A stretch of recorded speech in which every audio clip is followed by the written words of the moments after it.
Welcome to the Inforunners. I'm Execute, joined today by Algared. How you doing, mate? Got your voice back? It is getting there. Yeah, very orange state. Better than the green shirt you had on this week. When you guys eventually see the episode, you know what we're talking about. It's a bit That's better. Transparent. Yes. At least. I did see that. I was telling lots of people that the rumours of my demise were greatly exaggerated. I love doing it. Just having a bit of fun. I do it like every 6 months, and people like freak out. It's like, oh my god, he's dead. What happened to Algared? Like all last week, like every 20 minutes, it's like, what happened to Algared? What happened to Algared? Yeah.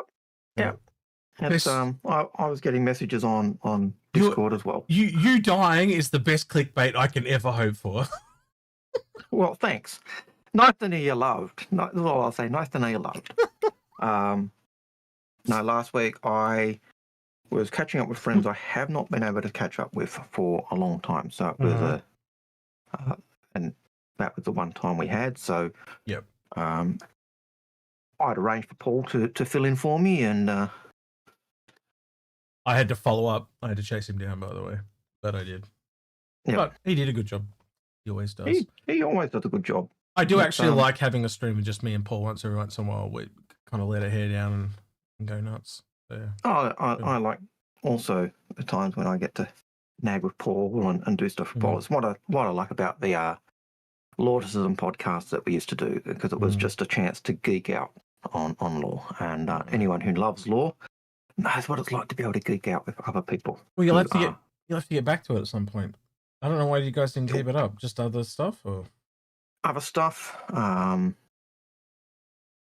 Yeah, that's pretty much it. Other stuff and timing. Getting Jail, myself, and Paul, when we're in 3 different time zones in Europe, America, and Australia, kind of makes it a bit difficult to get those times. So yes, it does. All right. Start. The bot is running. Right. So let's have a chat while we get some questions coming in. So yeah, feel free to get questions. And I know there's gonna be questions about the wolf, so we're gonna go straight to the wolf. What did you think? Because I logged in as I was about to head off for the night, and I spawned it for you, and I just let you go play. So we haven't talked since then. I did go play, and no, we haven't had a chance to talk since then. I do like it. It's zippy. It feels like a fighter. No shit, Sherlock! Wow! Now I know that sounds like a silly phrase, but when I've flown the Hornet, I can see the headlines now. Or even the Gladius. Algared amazed and fighter is like fighter. But when I've flown the other things, like especially in Arena Commander, they felt sluggish and slow. The only one of the fighters that I ever really felt like a fighter in terms of that zippiness and maneuverability was the Drake one. And I've just gone blank on its name. The cutter? No, they're fighter. They're light fighter. Buccaneer. The Buccaneer, thank you. Yeah, sorry. It was the Buccaneer. Yeah. Yes, the Buccaneer has great firepower. Yes, it's a glass cannon, but it felt zippy and fast like a fighter. This feels zippy and fast like a fighter. Yeah. But lots of nice sales art and stuff, but let's talk about the price. I think it's landed literally where I expected it was going to be. Yep. Literally the day before I did a stream with Brim, and I literally said I'm expecting $100, and bang, there it is at 100.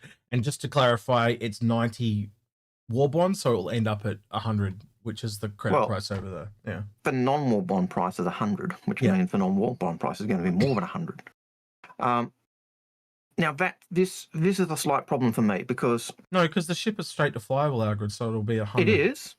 Okay, yep. Okay, so it will stay at 100. That's good. Yeah. But it's still a slight problem for me because it's bespoke weapons. You can't change. You can't really change the missiles. You can't change the guns. What we talked about last night, didn't we? Like, to our recollection, it's the first ship that's bespoke everything, as in weapons, and that's really strange.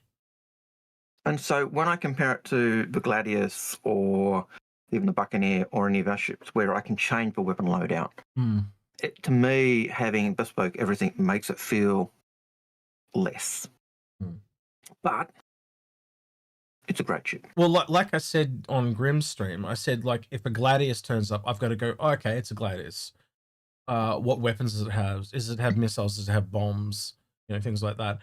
This, I'm going to know exactly what's going on as soon as it shows up. So I already know what to expect. I already know how to handle it. There's no question of learning on the fly at all. Which is a detriment. Yeah, like, and to even reiterate what you're saying about the missiles, it's not just does it have missiles or bombs, it's what size missiles is it carrying?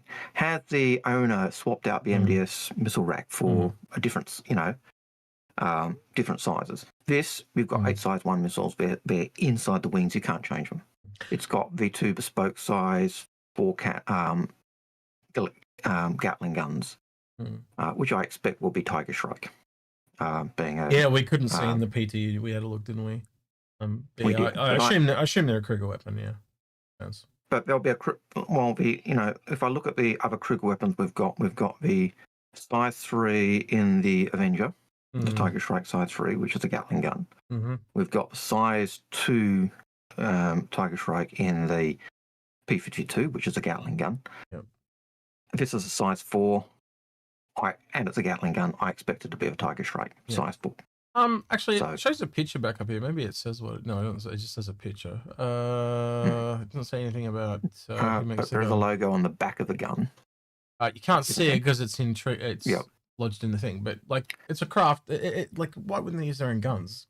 I'd be really surprised if it turns out it's not. But we'll wait and see. I would be surprised if Kruger have not used their own gun in their ship. This is a company that is known for precision parts. They make all the parts that are often used in guns. Well, much like the Merlin was built around the gun, it almost feels like they did the same thing again with 2 of these, with the way the animations and that have gone. Yeah, it does feel a bit like that.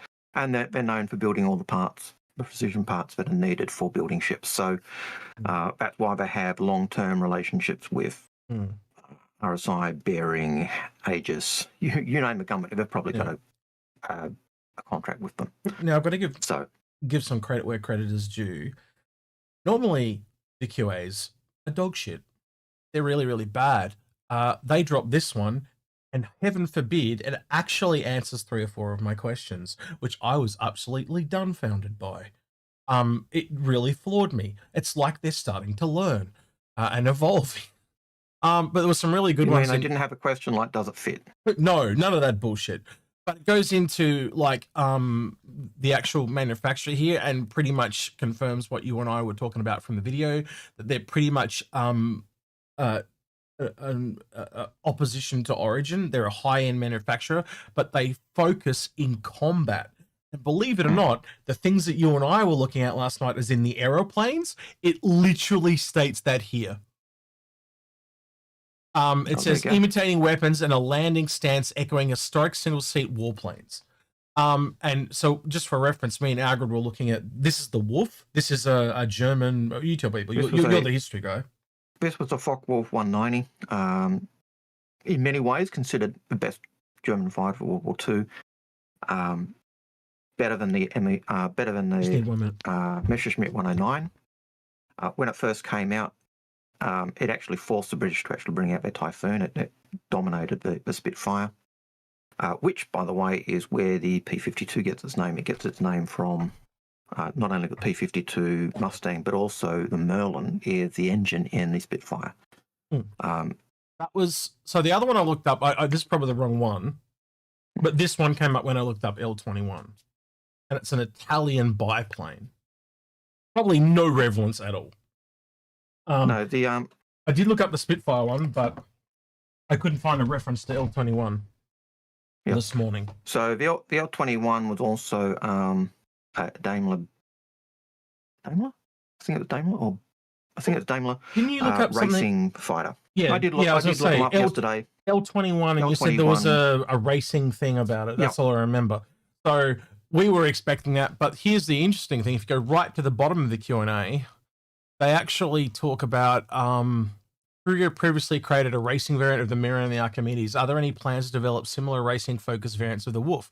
Currently, there are no plans to develop a racing variant. However, we would love one as it fits the Kruger brand identity, but we have to see what happens in the future. So I think that's a hint that they'll eventually do one. They talk about manually. Go ahead. John Ski does point out that Italian plane does not look like a biplane, and I was thinking to myself, it looks like a high wing monoplane. There's another photo that shows it as a biplane, and there's another one that shows it as a tug glider is what they called it. Look, I'm not up with the planes like you are, so I'm not going to sit here and fight you. But even with that, there was a German biplane bomber in World War I, which was the L-21, and later there was also the L-21 racer, which won the race in Germany in 1925, being the fastest for its low engine capacity. So the way they did the categories was based on the horsepower of the engines, and for the low class, they had to have less than, I think it was 40 horsepower.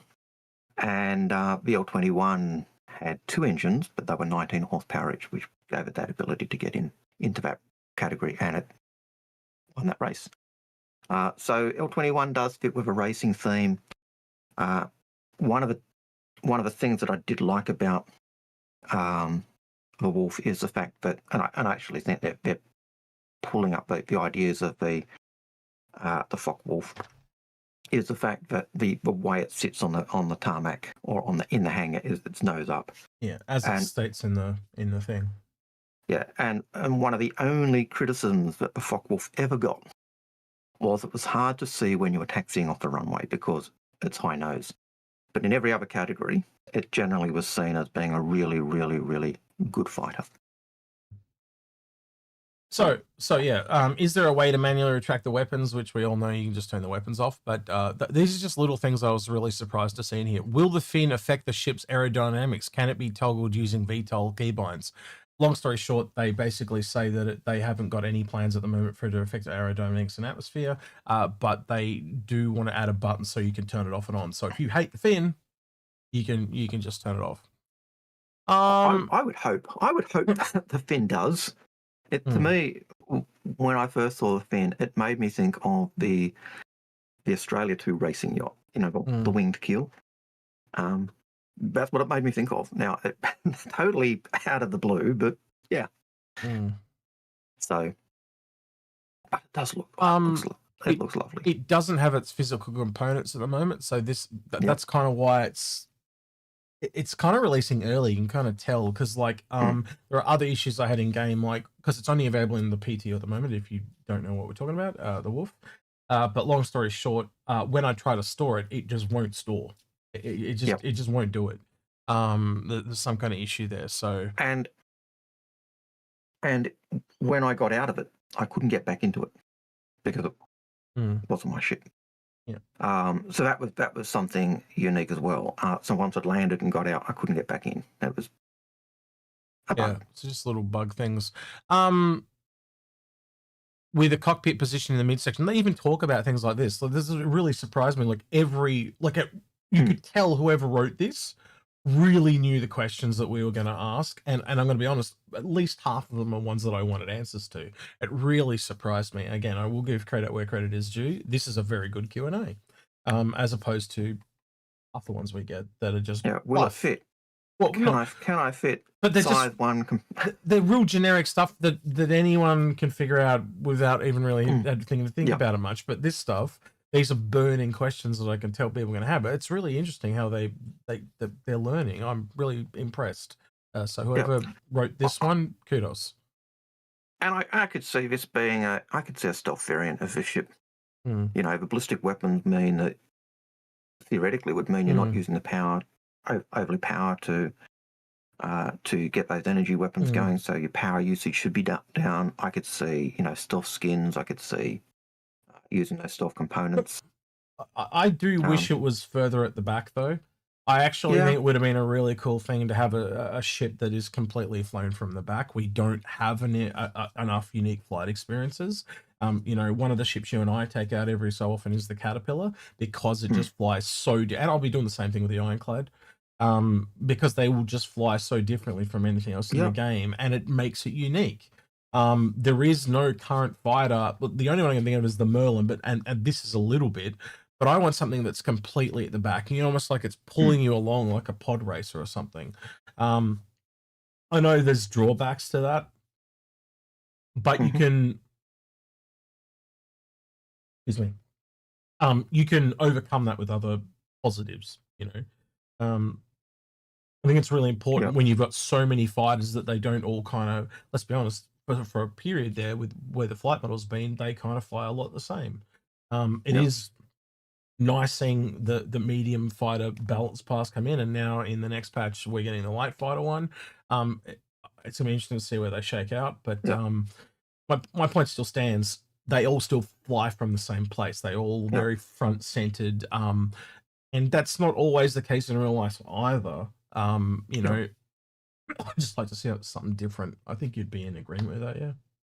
Yeah, and there's a couple of things I did like about this. One was the fact that even though it's got this kind of chrome metallic finish, I didn't experience what I usually experience with the Merlin or the Archimedes, where you fly into the sun, and because you've got that long front, the glare of the sun reflecting off that front of the ship just blinds you. Didn't experience that with this.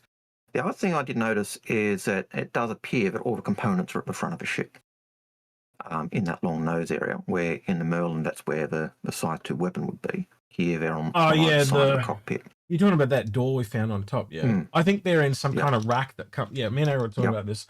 But there's some kind of like elevator thing that comes up, and all the components are just in one area. There's only one other door, so where the weapon rack is on the other side, there's a door. So there's literally only like 2 possible component doors on the entire ship.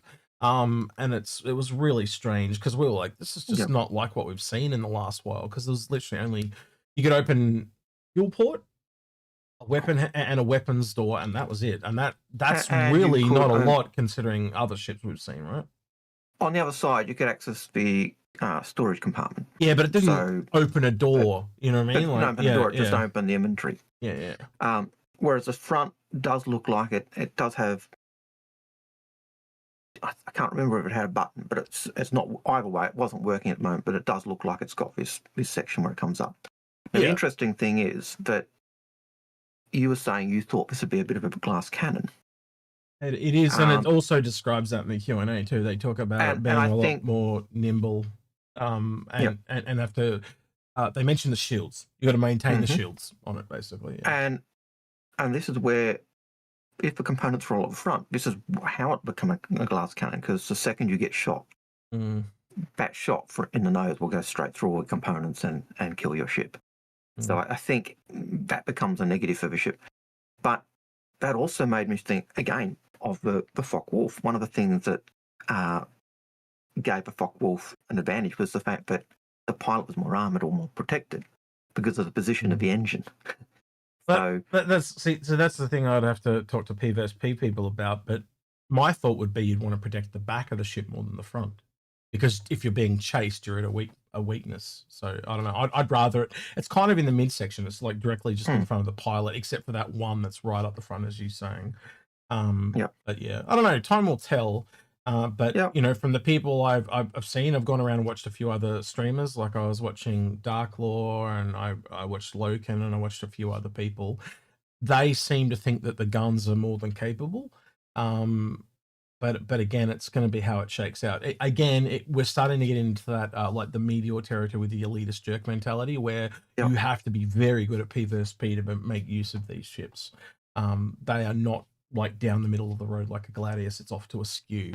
But it is showing that Kruger is now origin military focused. And what I mean by that is like the high end military guys. So like the James Bond of Star System is how I'd kind of put them. Yeah, look, I had no doubt that they were going to be high end and high performance, just because of their pedigree. And while traditionally they're unknown in the verse for being shipbuilders or weapon builders, the things they've brought out have been considered really top of the line, and their precision parts are known for being, the best in the business. If you want precision parts, you go to Kruger.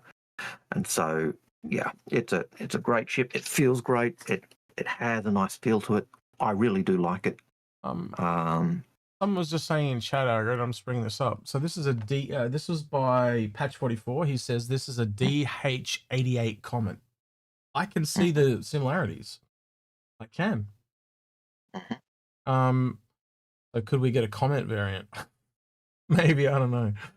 We've already got a comment, don't we? No, because we've already got a comment. No, they'll do what? That's not going to stop them. We've got like 3 atlases at this point.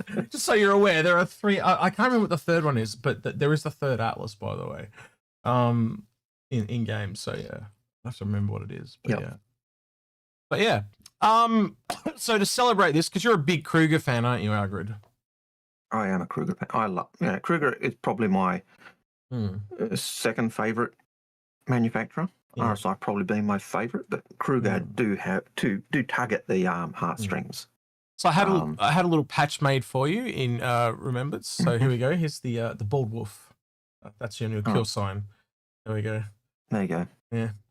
But you'd like that. Well, thank you. Yeah, you told me you were going to give me a new call sign. He's speechless. I should do this more often. Right. So yeah, someone's messaged me. Hang on, I didn't turn my streaming thing off. So I don't know what that is, Patch. I'll go to a couple of the questions that have come out of talking about this, and the first one is from Stimpack Steve. Did you buy the new ship, the Wolf?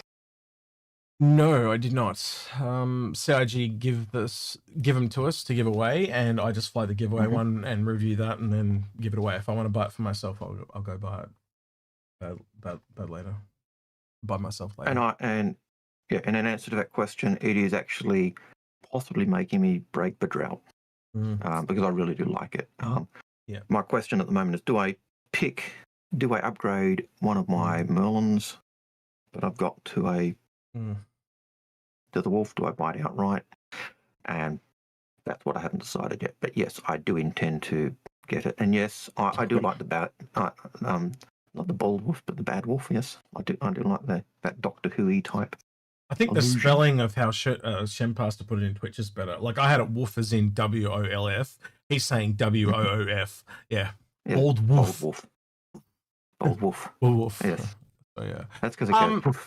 The other thing I want to talk about is if we go into the monthly report, some deduction here, right? So 4 unannounced vehicles progressed down the pipeline. The first was kicked off and is approaching the end of the white box phase, while the second passed through white box and progressed into grey box. Some issues around its cargo maximum identified. It's the one that talks about the animations, the one that I want. Moving elements, final vehicle pass. I'll find it now. Moving elements, some further refinement along the additional animation work for its moving elements. So I think this one is possibly the Kruger.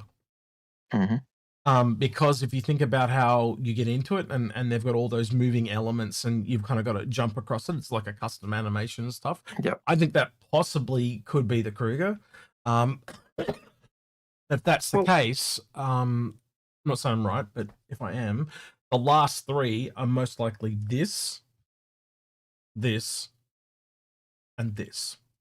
And I can see that. And I'd like to know what you think of that. Well, I can see that because we know that the goal or the aim is to bring out the things from the curtain this year. Well, not really. They said 12 months. They did say 12 months going to production, they said. So, yeah. Yeah, true. They did say production this time rather than... But I expect those to be the things that are in production. Yep. So what I'm expecting is this at AIE. I call this the Sea New Frontier. You guys can call it whatever you want. I think this is coming at CitizenCon. We've got a track record of mediums coming at CitizenCon. It makes sense. We tend to get a vehicle at AIE, so I think that's where that's coming. As for the Flappy Bird, or what I call the Flappy Bird, I think this is our December ship. I think this is our Guardian, Mole, Santoki. Don't tell me why. That's just where my thoughts go. Because it's that... I think often they show the silhouettes off to see the crowd's reaction so they know where to sell them. Yep. And I think that's what this is going to be. I don't know if I'm right, but that's just my speculation. It's not an obscene suggestion. and you get a really big reaction. You go, okay, we'll serve that in our top period because we want to check our sales of that. So yeah, it makes sense. Because you've also got to add the Apollo into the mix here. If you go back to the monthly report, so we've got the Apollo and the Perseus to go. So the Perseus is clearly AIE. Where's the Apollo coming? Like, is that just another AI ship that just flops out onto the deck, so to speak? Or I got no clue. There is abundance of ships. So if you take those 4, drop one off because of the Kruger, you've got 3 left. Because at that point, the Kruger was not announced. So that has to be included in those unannounced. Yeah, so a very, very, very nice ship. And we know they had to speed up the animations for it as well. So that's why I look at the animation problem one. So I think that the entering the cockpit one where they sped up the animations, you can actually serve have done it just because getting in is a lot quicker. But they don't show you stepping on the steps and all the rest of it as you're doing it. But when you're in third person, or when someone's watching you, you actually still see the person step on those steps and stuff. So that's quite nice. There's a few people in chat saying they think the Apollo's at CitizenCon. I could give you that, guys, that I could, but traditionally speaking, it is technically on the borderline of a medium, but it is, generally speaking, we tend to get a brand new type of ship. So think Zeus, Spirit, but they didn't announce a ship last year. All they showed was an image, and by deduction, knowing that they've been working on the Pioneer all year, and they don't tend to work on things in a vacuum. They tend to do multiple things at once and try and share the style guides. You have to go all the way from a Nomad all the way up to a Pioneer. It's a huge gap. So as well as we do, they always talk about building things to bridge the gap. So if you take this and the ship that we showed you, that we've talked about, the big cargo barge thing, that allows them to jump the gap to the Pioneer. I will be very surprised if we don't get this. If it comes later, I also won't be surprised. But maybe this is still in production. Maybe you guys are completely right and I'm completely wrong. But my brain's telling me they like to do things in patterns, and they do. They tend to release a vehicle at each sale. They tend to do the starter ships at AIE and a big ship at AIE, a medium at CitizenCon, and then you have that really cool outlier in December. Like it's almost like clockwork for the last 3 or 4 years at this point. So yeah. Okay. Did you wait? Hang on. Someone says, "Did you see the sticky notes from the video?" The sticky notes from the video. What are you talking about, EasyGoon? Because now you've piqued my attention. Well, want to know? I'm going to say they had sticky notes probably on a board or somewhere in the background in the video. That would be my guess. I haven't seen the video, so I can't say that at the moment. What I would say, like I'm reading what Spicy's saying there, Apollo flyable at CitizenCon with Xenu concept sale. No, I don't reckon it'll be concept. I reckon this will be straight to flyable. But I'll give you concept sale. Maybe that's what it is. Behind Jared in the video. I don't have a telescope to zoom in at the moment. Does anyone have a shot of them zoomed in? There's a damn fly here driving me nuts. How am I going to fly in the middle of winter? Whatever. Behind me. What's warm. What's behind me? Nothing's behind me. Just spaceship. Yeah, but behind him. Yeah, behind you. I agree. I'm having a go at them. It's fine. All right, let's go to YouTube and try and find it. Then I'm not going to be able to zoom in enough to see anything. But we shall try. You're here. All those sticky notes on the board behind him. So if I zoom and enhance, let's do and then copy this and there are 6 white posts somewhere. Yeah. I'll just save that real quick and then go back in here so I can open it so everyone can see it. Riveting stuff, by the way. I got it riveting, isn't it? Yeah. It is absolutely riveting. Let's open with, where the hell are you? Open with, there you go. Right. And what are we looking at? looks like blurry black shit to me. Yep. It was on Reddit. Yeah, that's what I wanted to hear. Right, Reddit. Probably gonna have to go Star Citizen.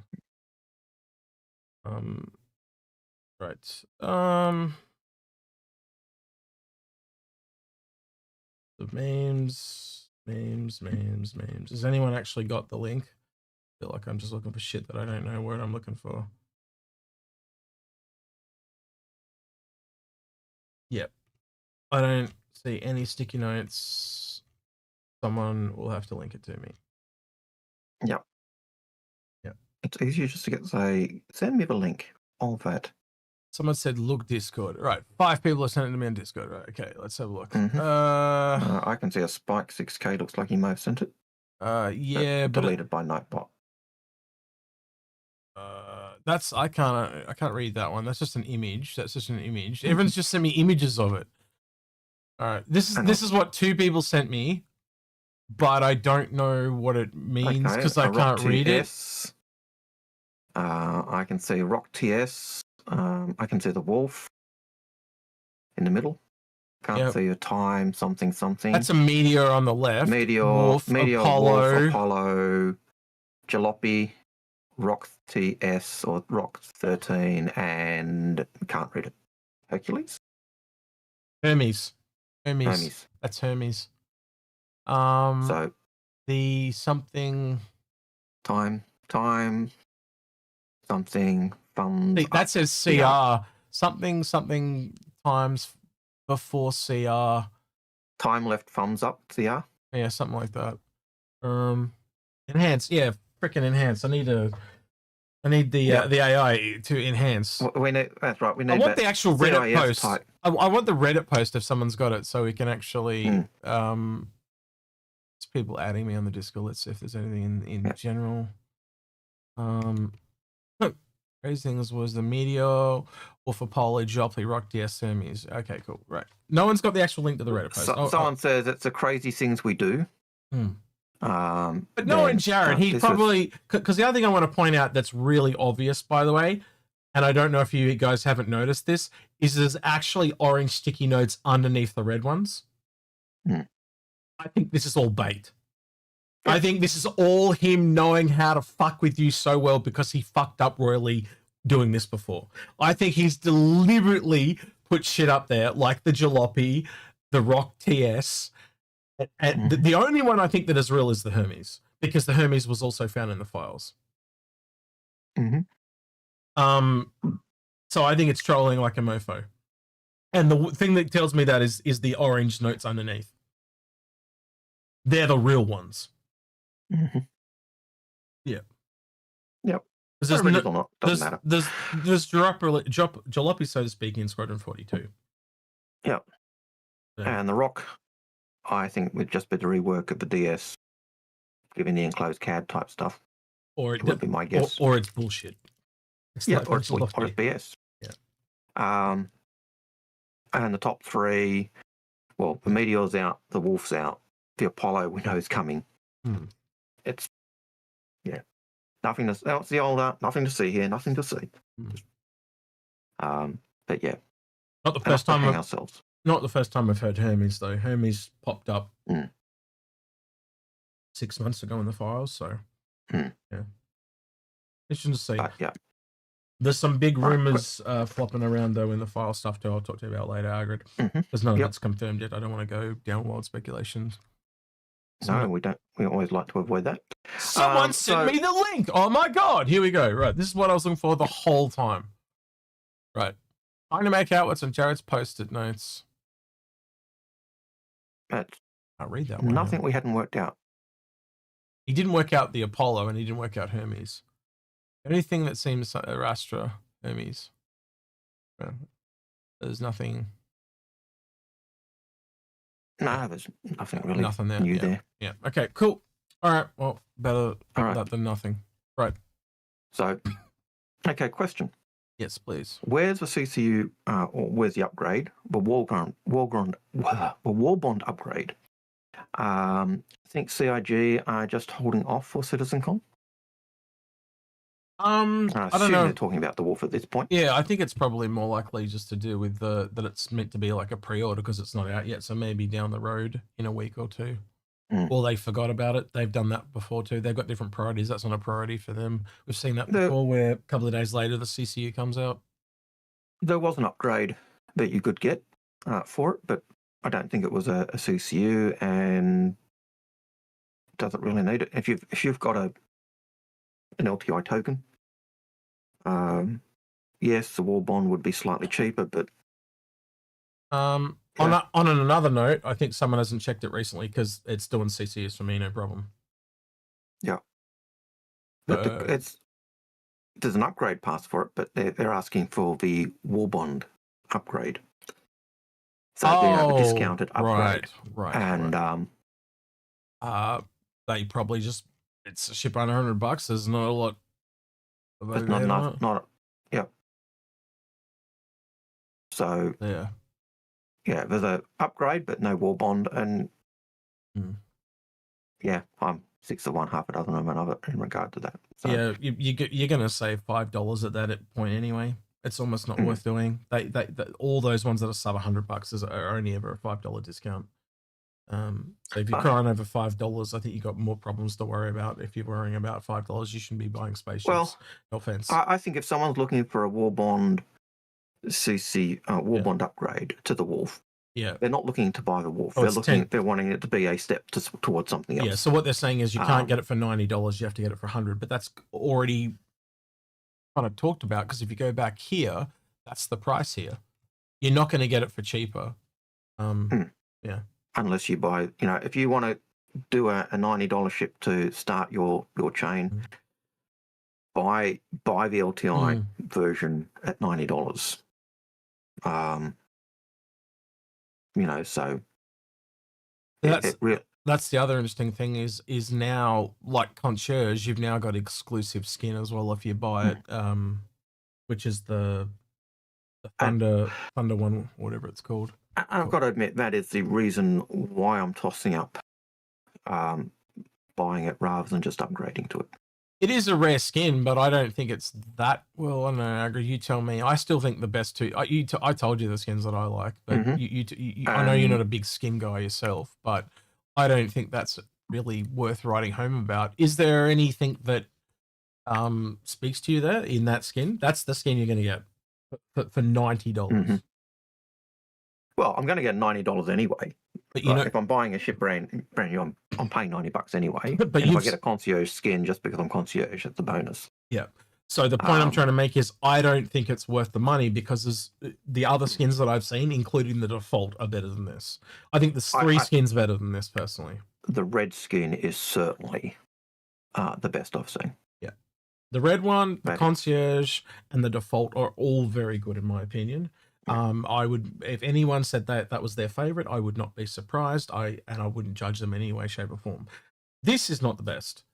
This is like the concierge one, but then it's got some weird red on it and some weird yellow, and it detracts if anything. So it's not motivation for me to buy it. Yeah, but I will have a look at those, and Anyway, so that's I think the only one that I question their sanity on is it's the ghastly orange. Is this one? It's just what the hell were they saying? Wherever it is. God, I opened the wrong one. Sorry, bear with me. Put it all in these goddamn packs. Just scroll down a little bit more because I think you've got it in the picture below. Here it is. It'll be this one when it opens. This one's just ghastly. I don't know what they were thinking. Desert camo. Is it meant to be like a reference to Star Wars with the Ewoks on Endor or something like that? Like it's just weird. To me, it just looks like a desert slash.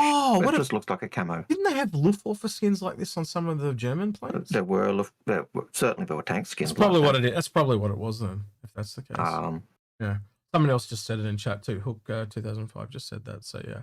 Oh, and it's a Spitfire looking one. Okay, yeah, that makes sense. Okay, now it's starting to make more sense, right? But when I first saw it, I thought, what is that? And the other thing is it looks brown here. In the files, it looked orange. It looked awful. like it was an orange green. I was like, what is this vomit? So now I see it here. It's not as But to ghastly. me, that's just a camo. Yeah. It's just a camo skin. And that would be, I know the Germans used it early on their tanks, and so can't recall seeing it on their fighters, but I wouldn't put it past it. Simpac Steve has a question about the guns. He says, are the bespoke weapons a move towards simplifying things so it all works easier on consoles? No, console controllers. I don't think that consoles are a priority for them at the moment. I think eventually we'll see Squadron on consoles, but I don't think we'll ever see Star Citizen on consoles. He's talking console controllers, I think. Oh, like just an Xbox controller. That's my guess, but I don't know. I could have misunderstood him, but yeah. Yeah. I think they want to have controllers and Xbox, all forms of controllers open to however you want to use them. But I think it's just easier for them to balance, to be honest. That's why they do bespoke weapons. But, you look back at the Meteor, it was just really weird because it had 6 guns because it had such limited ammo on like this whole ship's built around these 2 guns, and then they've only got limited ammo. This doesn't have the limited ammo in the same way. Like, it has about 4,000 shots.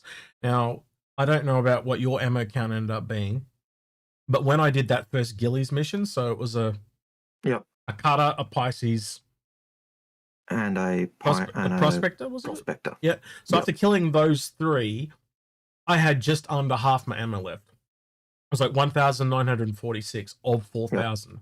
So I thought that was pretty reasonable considering I just killed 3 ships and I'm in a light fighter. I thought that was pretty reasonable. I could probably do that again, and I wasn't holding back. I was just the whole way.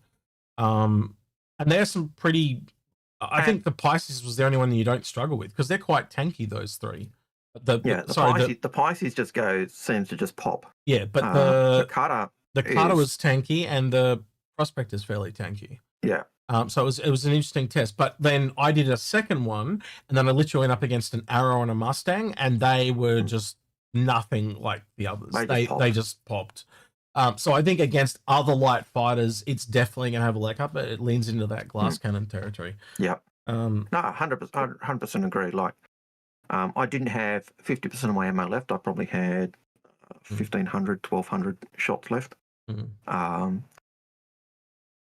But 4,000 shots, it was like, I could see using that in Arena Commander and not running out of ammo just because you'd constantly be picking up. It's definitely fun, but at the end of the day, what me and Aaron are going to say in our buyer's guide. It's a fighter. Just get it if you want it. Earn down in game and buy it in game. Otherwise, it's not a value pick. It won't be a budget pick or anything like that. I have no problem that it's a lot more high-end brand. I got that doesn't even factor into it. It's just that it's a light fighter. They don't. They're great for right now, aren't they, Algared? But that's about it. Yeah. Look, the only reason I can see anyone buying this ship is they really love Kruger. They really love that aesthetic and love flying it. Or B, they're using it as an LTI, a stepping stone for something else. That is one of the more exciting things about this coming out, is it kind of shows that Kruger can go head to head with Origin. And I think we've needed, like, RSI flirted with it and failed a little bit. Like, we won't get into the Phoenix too much, but you get the point I'm trying to make. But it is now exciting to have at least a third manufacturer in that high end space, and I am excited to see where they go. One of the things I brought up with you last night was the episode of Deep Space Nine and so where Cisco and his son went out on the solar sail ship. And I said to Algared, I could now actually see a manufacturer that could actually build that solar sail. So some kind of luxury touring craft that just chooses to turn its jump drive off and use solar sails to navigate. And instead of going at warp speed, maybe it goes at like 1/4 warp speed or something like that. And it just allows it to safely and kind of elegantly float through the verse. I think that'd be really cool as a luxury touring craft option for them. But again, it's looking like they're not going that way. It looks like they're kind of going towards the military high end, which is also a really interesting skew. That's why I said James Bond. But again, would James Bond do a bit of luxury? And I think he kind of would in a way. James Bond always does luxury. Yeah. Right. No, I could be wrong in saying James Bond, but you see where I'm going, right? Like, yeah, I get where you're going. Yeah. You know, the German name, German efficiency, that kind of high end German styling, like Mercedes Benz or BMW or something like that. But yeah. So a couple of people are saying, I just saw Clever Ghost is saying he has a Mustang Squadron 42 pack, and he's already upgraded his Wolf into that. Okay. So he's got rid of his Mustang to get Wolf, and I think if you're comparing it to say a Mustang or an Aurora, I could see an upgrade. But the downside is when you do that, you know, you lose the versatility of being able to do cargo and stuff. But most people are going to have more than just a small cargo ship. And as I've found, doing 90% of the cargo missions, after you go past the first one, those small ships with 3 or 4 cargo are useless. Spike was just asking me about the Meteor. Yeah, the Meteor person did come and claim their Meteor. So the Meteor is gone. But we'll obviously do the Wolf with the buyers. And fly. So, overthinking questions, or overthinking says, do we think that we'll see weapon kits for the Wolf like we see with, and I'm going to add to that, like we've seen with, you know, the Idris and the Pine and those bigger ships? I had a bit of a talk about kits with Grim on his stream. And I actually said to him, I don't think we're going to see them just yet. And he's thought about it a lot. And I said, look, I know I'm kind of shooting you down here, but why isn't there any kits for the Polaris then? And he kind of went, okay. And I said, why hasn't there been any kits for the Hammerhead? Why, you know, like these are ships that are already out and they haven't done kits. I think that the kits was a way to extract extra money out of people that were under $1,000. So if you have like an Idris, right, you can't just sell an unlimited number of Idrises. But the way you can get more money out of the people that have already brought an Idris is to offer them those kits, right? So I think the next time we'll probably see that isn't a ship over $1,000. And I think more than likely it would be the Kraken, would be an obvious contender. And the only other one I can think of is when it jumps over $1,000 is probably the Pioneer. And I think that's the main reason they have kits. And those bigger ships do need a form of progression. So a whole bunch of people, because it's not just one person or a small crew, it's an entire org pulling that ship along. So that's why it has to have that progression, something for that huge group of people to upgrade into. Yeah, look, fully get with that. When I picked up the first Javelin, the reasoning was it gave the org reasons to be doing stuff. Notice he said first, people. Notice he said first. First problem, admitting that you have a problem, Algared, is admitting that you have a problem. Yes, well, I do have a problem. I've been working at, you know, Sandy has helped me to alleviate my problem. SBA, Ship Buyers Anonymous. Yeah, that's right. What did Batgirl call it? Hers was AA or something like Addicts Anonymous. Addicts Anonymous or something like that. Yeah, it's pretty fun. For those who have but we were enabling each other. It was not about preventing it was enabling. Yeah. Oh, that's the name of her org, isn't it? The Enablers. I remember that, yeah. So yeah. But yeah, I don't think we'll see kits for the small ships. I think we'll see kits for the large ships, and it picks up that idea you had. Now with a Javelin, it was that idea of doing stuff to drag the org along, to give us reasons why are we doing these missions, like because we want to get this component, or we want to get this kit to upgrade the Javelin. So I can see that being a process. The other way that I look at kits is all kits are going to be earnable in game. Yep. So get the base variant and hold your guns would be my, and it's not easy to say that, is it? Because like we get tempted as well. But realistically, if you don't play the game very much, like which is none of the people here, I'm sure, But if you had a friend and they, they're just interested in the Nova tank, you'd say get the Nova tank, and then eventually when you get in game, you can turn it to like an AA Gatling gun variant. And I think all vehicles will probably have some form of progression. I brought up the Atlas several times. I think all versions of the Atlas will just become the Atlas eventually, and you just put all the attachments on. It's just a way for them to monetize all the different variants of something instead of just going. Imagine if you brought the Atlas and they just said, "Oh, you can put all these attachments on." That would sound great, but they can't sell that 3 times over. And if they can bring out 3 variants, they can just sell it 3 times over. And I think that was the backpack that really gave it away from me. Again, if you get a chance to get in the Geo, probably change it to make me look like an asshole, but you can tractor beam the backpack, but it won't come off. That was really telling for me. Which tells you that that's going to be something that can be swapped. I don't think, like I was saying, I don't think we're going to see kits for the fighters. I think we'll see, if anything, going back to the variants option that they did with the 300i, where you could buy the different skins or buy the different components, and do those after sales upgrades. That would be something I could see them doing. Sadly, I think we are going to see kits because a lot of people brought them. And they learn they can make money out of it. And if they need to keep raising money, then we may see more. But I think the first 2 were done as an experiment, so the Scorpius and the Nova Tonk. But I think we will see more just because they are money raising at the moment. Most likely the reasons for Squadron marketing, but yeah, they are definitely aggressively. What would they call it in that thing? Aggressive expansion. They're definitely money raising for something more than what they normally do. Yeah, I don't know where it's going to go. I don't know what ships they're going to put it on, but I think that they deliberately picked things that they knew were popular and that would work for kits. So the Scorpius was a very popular ship.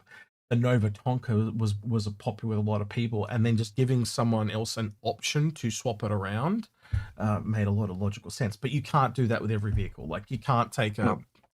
Well, I guess you can, but then it becomes awkward, right? You got to do it where it works. You can't just like take a Rock DS and put another turret on it and go, "Oh, look, it's a turret kit," Now, in terms of the Wolf, and I can see Spicy in Spicy Star Citizen 07 is suggesting a Gatling laser.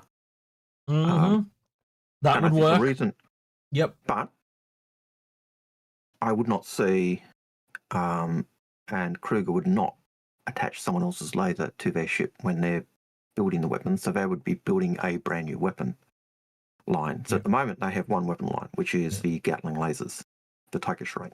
Yeah, well, the one I was talking about today with Tomo and his mates before they got sick of me talking too much, was with the racing variant, you'd essentially take off the 2 Gatlings and then probably add 2 additional engines. And so it would basically move on with a lot more power. The other thing I noticed too, Algared, is technically the engines have 2 engines on each side, but there's only 1 trail, which doesn't add up. And then also the trails are yellow, which is pretty rare. I did tell you that yesterday, though.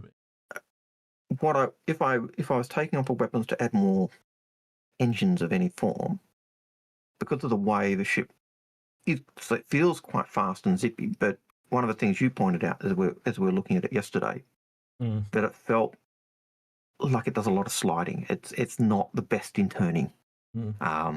So in being a racer, it can be difficult for that. You were blacking out. I could see under its own turnage and reading out. It was a bit weird.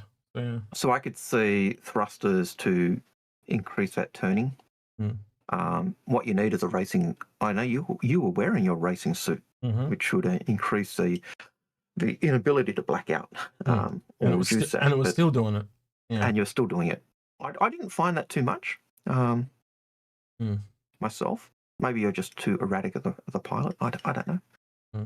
Maybe I don't push it as hard. But yeah. But I was being pretty erratic. But like again, the less you read out and black out, the more you can be. But again, like most combat ships, I'd be referring people to a PvP creator, and asking their thoughts. Like Avenger 1, Dark Law, Arc VR, any of those Any of those guys, yeah. that do that stuff, and ask them their thoughts, because they're going to be the people that push these better than you and I can. Yeah. Right people for the right role. And I will probably continue to do that. Say, go talk to such and such because they specialize in this area. So, yeah.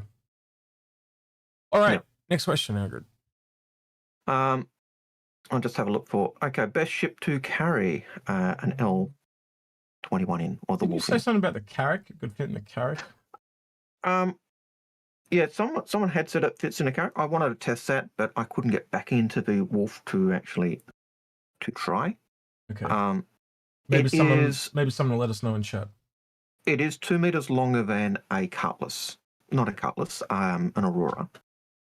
If you're landing an Aurora in the Carrack, you can fit it in. The hangar entrance is a little bit narrow, so you've got to kind of move back and forwards and tilt the ship to get in, but then you can land normally on the pad. My memory was that the Aurora really just fits on the pad, only just. And being 2 meters longer, I don't think this would fit as perfectly in the Carrack. Maybe if you angle it. They're saying it doesn't. Yep. And I would expect that if you can, landing it at an angle in the pad. But I don't think it does. I couldn't see it when I looked at the length being 2 meters longer than an Aurora. I couldn't see it fitting. In terms of height and width, absolutely, because it's narrower than an Aurora and it's lower than an Aurora. Sorry, Spicy. I read that as the Carrack doesn't fit in the Wolf, and I was like, no fucking duh. But I read that backwards. But yeah, the Wolf doesn't fit in the Carrack. Yeah. Yeah. So that would have been ideal. Other than that, it'll fit in any of the ships because it's a light fighter. Yes, it fits in an Idris. No doubt, it'll fit in an Idris or Polaris. Because that's news. just I think I got the little son of a bitch. I think he's dead. And yes, it will fit. It should fit in a Hercules. Easily. Because it's in terms of height. Any of those ships where you could fit an Aurora, and height and width is a problem, it'll fit because it's narrower and lower. Any ship where length is a problem, then you may have issues. But I also like the landing gear on the Wolf, the way you get back to suspension kind of. So yeah. Well, thank you, Armin Butter. Armin Butter said, "Hello, you handsome gents." I read it, but they're clearly lying. Right. Well, they're obviously talking to me then, Okay. I won't be modest. Okay. All right. But it was to both of us. We need to get a few more questions in. We've only got about, 7 questions left. So, Well, I want to go back to a question that was asked last week. Yeah, please. Which wasn't answered, or at least wasn't ticked as answered, and it was, did CR... This is from Hustlebones from last week, and they said, did CR invent the space sim with Wing Commander? Didn't we answer that one already? No. I thought we answered. I don't know. You didn't. No, we talked about we talked about the one before that. ED. I remember talking about Elite, ED. I remember this question. Elite did come out earlier, but Elite was not the first. The first that I recall was Starfighter. Starfighter was a TRS-80 System 80 computer game. It came out in 1980, and there was another game in 79 that came out. But I never actually played that game, so I'm not really sure what it was. But the Starfighter was by Sparky Sparks. It was black and white. It had either 2 tapes. One was a training disc, a training tape. One was a missions tape, or you had a 5.5-inch disc. So we're going back, way back. That was probably the closest I got to playing a game that was a simulator. You flew the ship. You were flying, what was it, the Galactic Starfighter 78503. It came with the instruction manual, which was 32 pages. It had levels. If you got to the highest level, which I never did get to, which was Star-Lord, you could actually send a letter to the manufacturers and they'd give you back code, and then they'd send you a special gift if you got that. But yeah, it was a great game. You did missions, you earned credits, which upgraded your ship. The next game that really came along with that, apart from the space shuttle games, was Elite. Then you had, and then basically you had Wing Commander come out in 1984. So you got about 4 years before it came out. What makes Wing Commander unique is the fact that it was probably the first that used the video cutscenes with real actors. Yeah. But yeah. So we got a first-time chatter in Twitch called CBell33 that says, "Why would you make a fighter with no armor on its engines? It doesn't make any sense." I think the no armor on the engines just is the lean into the glass cannon nature of the ship. Yep. And I think there are some muscle cars in that are a little bit like that, where kind of like you have the engine coming out of the hood, and you see some of those drag cars too, where they've got like a bonnet, but then the whole engine's just falling out the ass of the vehicle. So they've obviously looked at references, and it's a stylistic choice, and it's not going to be for everyone. C-Bell either. Yeah. Socially Confused says, "Is this the ship that went through the pipeline in record time?" Maybe. I didn't think of that one. That could be. Could be. It's not actually kind of fully finished either. You can kind of tell, like I said, there's some little weird issues. There's no components in it. You could be right onto that one. Yeah, could be right. Yeah. Well, we know it was only announced.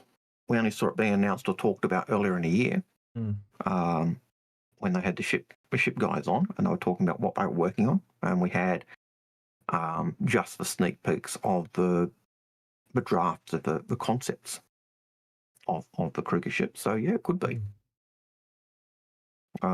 Yeah. Cody has a question, and let's see, 8:32 is the last time a question came in. I'm going to suggest you try and restart the bot. The bot's not dead. Look, it's open. You can see it. No one else can. It's not dead. Yep.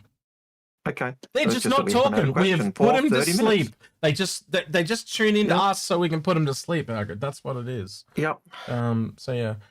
I do have to say, Winner says that all the time. Yeah. Oh, well, we put her to sleep. Oh, great. No, but I put her to sleep. My voice is so soothing. She just. Someone's smitten. Right. So we're down to I'm not sure about the compliment or not, but six questions, ladies and germs. So please get some more in. It can be about anything, upcoming CitizenCon you stuff. don't have to just talk about the AIE, anything. Yeah, it just doesn't have to be the wolf. Anything you want to talk about that's Star Citizen related, feel free. Please chuck one in, and we'll get to it. Yep. Yeah, they're onto us, boys. Yeah, of course they're onto you. We're known for a long time. Right. Yep. Next one. A couple of people are mentioning. I do notice that a couple of people in YouTube are mentioning other Sims or other space games that came out. 1982, Space Spartans. Never played it. Never heard of it. I was one. I was one back then. So it's before my time. 82. I was in year 10. So. But yeah, so I do remember Starfighter, because that was when we had the System 80, and the first two games I had were Rescue at Ridgel, which was basically a text game with those freeze frame pictures, and the other game was Starfighter, and Starfighter was when it was so good that when Elite came out, I was like, oh, this is just Starfighter Pilot. It's just an upgraded version of Starfighter Pilot. That's how much it was a lot for me. Citizen Ninja just hit a 25 stream watch streak. I can't even get to like a 3 watch stream streak with anyone. Wow. Them, but yeah, Citizen Ninja, we're not worthy. Yeah, definitely not. 25. That's like half a year's worth of stream. That's half a year. Turning up every week. That's crazy. Yeah. Okay. That's insane. Well, thank you for hitting that watch streak. So yeah, Cody Fox. Do you think they might make a Wicklow version of a wolf with laser repeaters? I think it would just be different components. To be honest, Yep. like probably more better military components in a skin. Yep. If you haven't realized what they're doing with Wicklow, by the way, what Wicklow is a way to kind of narrow you in, or force, if you want to use the word, to get you to test the most current things in that patch, because what you'll notice is they keep changing the currency required to buy the things. So basically, if you want to buy whatever the hotness is of that patch, go get an item for the event that we need tested. We'll give you this item, and that's the item that you use to purchase the stuff. Because even old things like the Copion Ungun and all that, they now require teeth from the worms and stuff. You can't use the last patch's materials. They're all null and void now. So they're essentially just using Wicklow to keep you testing what they want tested, where before you just walk into a store and hand over alpha UEC and not give a shit. So that's why they're doing it that way. Yeah, it just makes them, and it gives you something to keep you engaged and keep doing the stuff they want you to test. Yeah, that's it. So yeah. Ooh. Okay, so just making sure I've ticked all the questions. Truther has a question. Mm-hmm. Yes, Truther, you did ask your question way at the beginning, but I was holding it off because the Wolf questions I thought took precedence. But Wolf's question is one that says, where is 4.3? 4.3 is in PTU. It is in PTU, but there's talks of it going live like today. Currently right now in Manchester, it's about 9 minutes past midnight. So if it is coming out, they would be testing it. I did see some mention something about it'll be a couple of hours before the patch has been even validated in chat a few minutes ago. I can't remember who said that. I do apologize. But again, looks like they might be trying to get it out for the weekend. Which would be good for people that have the Wolf, etc. and that.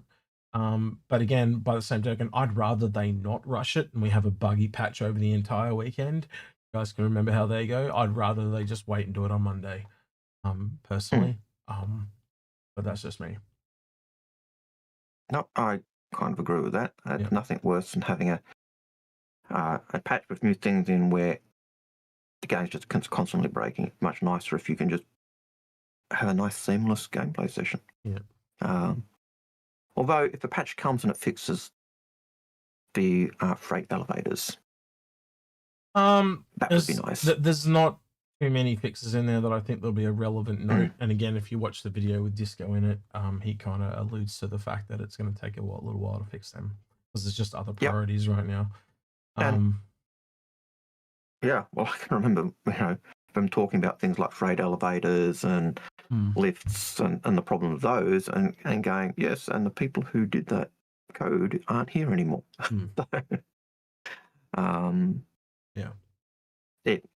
So it could be other problems. He goes into further detail though, like they were really designed for one instance, and they took the same code and put it out in the wild, and it takes thousands and thousands of players to access these elevators before they get issues.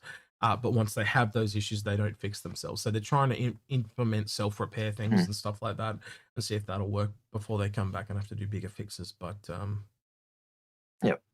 apply Band-Aid before you have to apply a tourniquet. So so that makes sense. Harold Palmer lives in Manchester. You better be going to every bar Citizen they do, because holy shit, the best bar Citizen we went to was the one underneath Cloud Imperium Games, and they had one there only a couple of months ago, and I went off at John Citizen because he's only 2 hours away. I said, why didn't you go? I'd be killing myself to go.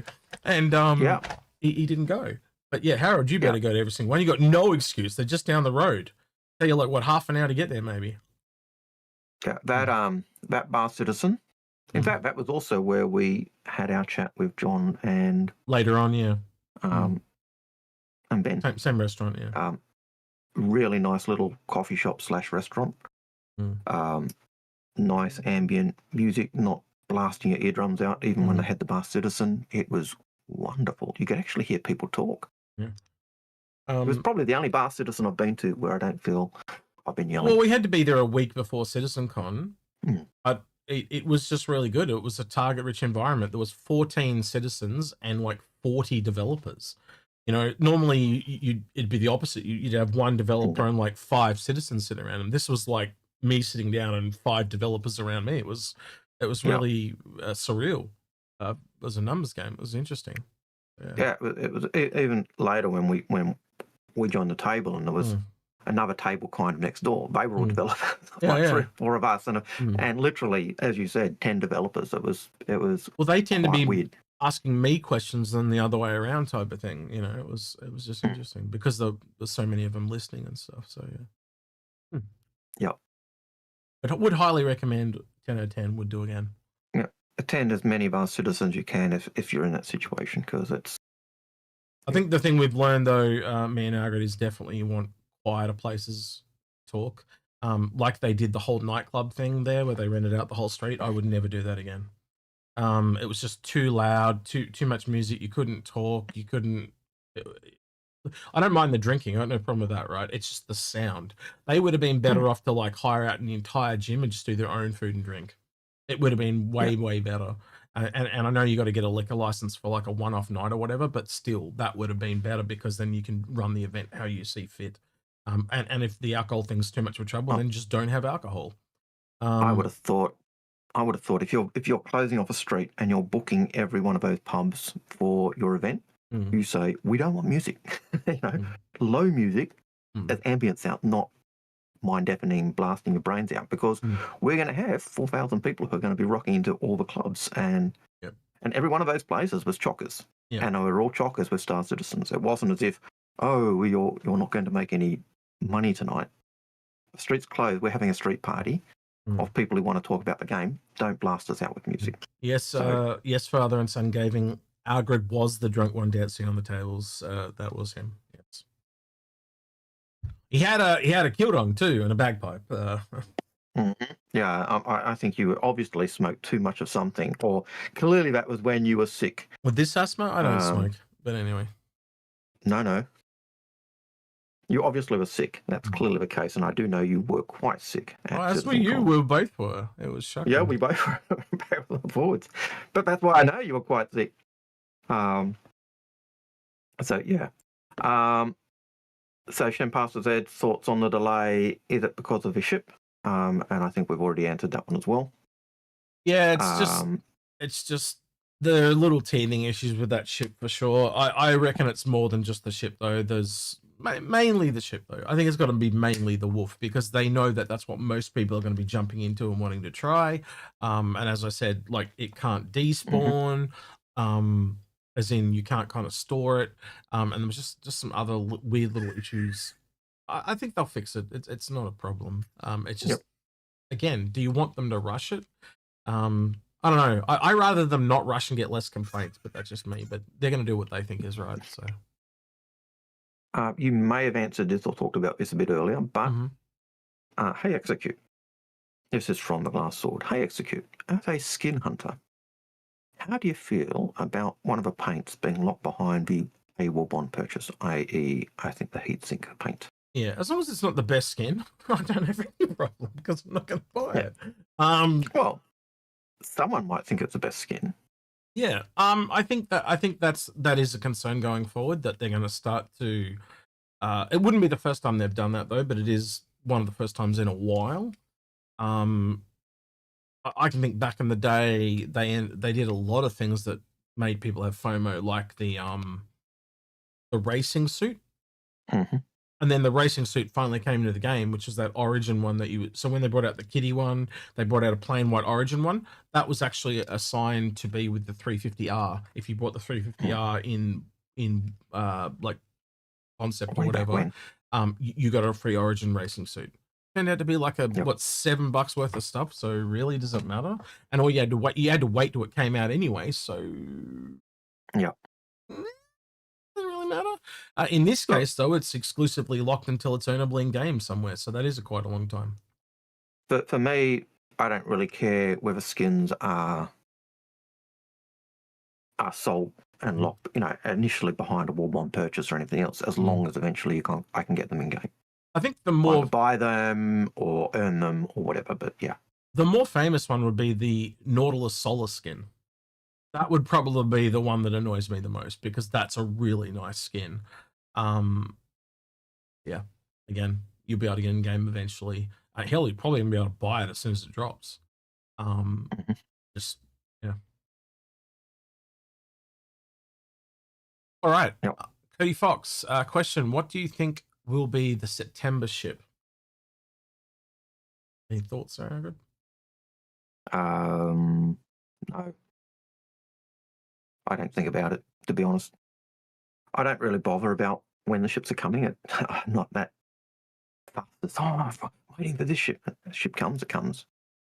And I'm quite happy when a ship comes, and It if it's probably delayed, I don't mind either. it could even be the Apollo, to be honest with you. I was hopeful that it would be some form of Titan suit. Mm. But and they do say unannounced ship, so there's nothing to say that it can't be a variant that's coming next month. Yep. The other point of And reference is the Atlas came out last September. mhm. So if we got a new Titan suit, but that would be an unannounced one. So I'm probably thinking at this point, if we did get something that I'd kind of hope to expect, it might be another Atlas variant, but we'll have to wait and see. Yep. Look, and if, as you said, the September coming up, I could see the Apollo, mainly because in the monthly reports, it's going through its last stages of processing. I think the only thing we don't really know with the Apollo is how the Shepherd drone will work, and I tend to think if that is in the ship to start with, it's just going to be a point A to point B. You know, you click your target and drone goes and magically picks up the person and drops them into the med bed. Amelia Double Z says, "Hey, yo, hello." She's first time chatter, so I'm just calling her out. So yeah, nice to see her. Lemming says, Polo is more likely a Toba, yeah, or AIE. Yeah, we talked about before as well. Yep. It's just that there's a lot of ships trying to sneak in there in that time frame, so it's just what's going to come where, and it is a little hard to predict because there's it's a lot medium up ships that just don't add up. So trying to figure out where they're going to land is the problem. To be honest with you, it's a good problem to have. In the past, it is a lovely problem to have. And in the past, like it was very easy to pick because you're only getting 3 or 4 ships or 5 ships a year. So you go, okay, we know a big ship's coming. They usually put it here, but at the moment we've just got such a plethora coming. Yeah, picking where they're falling is a bit harder, but we try to do what we can with what we know and what's been done in the past. But there's so many, it's just you're spoiled for choice at the moment. Yeah. So Hook 2005 says X. I think the sucker ship you talked about with Grim about should be a friendly ship so that it locks onto the mothership and repairs it. That's a really cool variant of it, to be honest. So I was talking about a ship that I'd kind of made up in my head called the Aegis Remora. And a remora is like a sucker fish that stucks up under a shark. I kind of got the idea of the name from the Hammerhead. And basically my idea was like a really cheap cargo ship that can be attached to any ship that carries cargo, but also like a boarding variant. So you can just sucker onto an enemy, like a friendly ship, load on, travel across, sucker onto the other one, and then board it. But the repair works really well as well. That's a really cool idea, actually. It just attaches to you and repairs you. If I remember correctly, one of the things that the Crucible used to do in its idea with it, if you had a breach in your ship, it could lock on, and then you'd repair the breach and seal that air hole. That's one of the things that I think they talked about way back when they were talking about the Crucible. Is that something they're going to do? Probably not. But it was one of those cool things they had in terms of how the Crucible would work. So yeah, I was just kind of like toying the idea with a different, like, what would an Aegis ship underneath the Avenger be? And it's something I've been toying in my own head for the last couple of months. And Grim was talking about like he wants to finish doing the what the hell? I'm brain farting on the name. Like the mole, like the Argo, the Argo capital that me and him were kind of like I was just helping with on that. And then after that he wants to do an Argo capital, and I was saying, well, if I could choose what I wanted to do next, it would be like some starter ships. And then I said, like, I've had an idea about that one.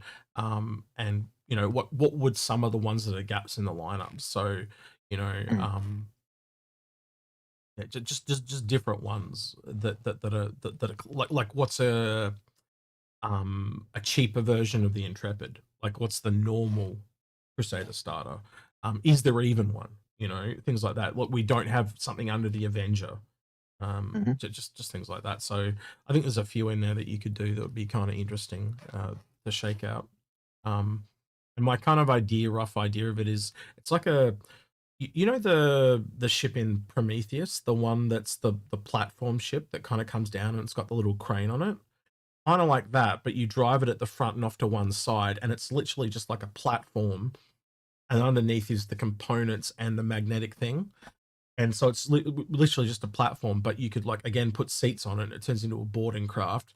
You could have some kind of repair thing on the back there for the repair variant he's talking about, but you could also just have the cargo on there. So you've got 3 real basic versions. And again, just like the Atlas, it really is just a platform that you put other things on to make the other variants.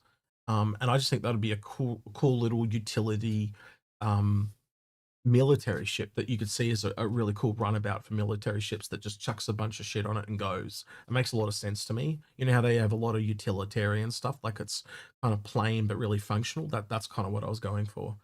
I don't know your thoughts on that, but you're staring into the abyss, so I don't know what you're thinking. Yeah. In terms of starter ships, yeah, they can do.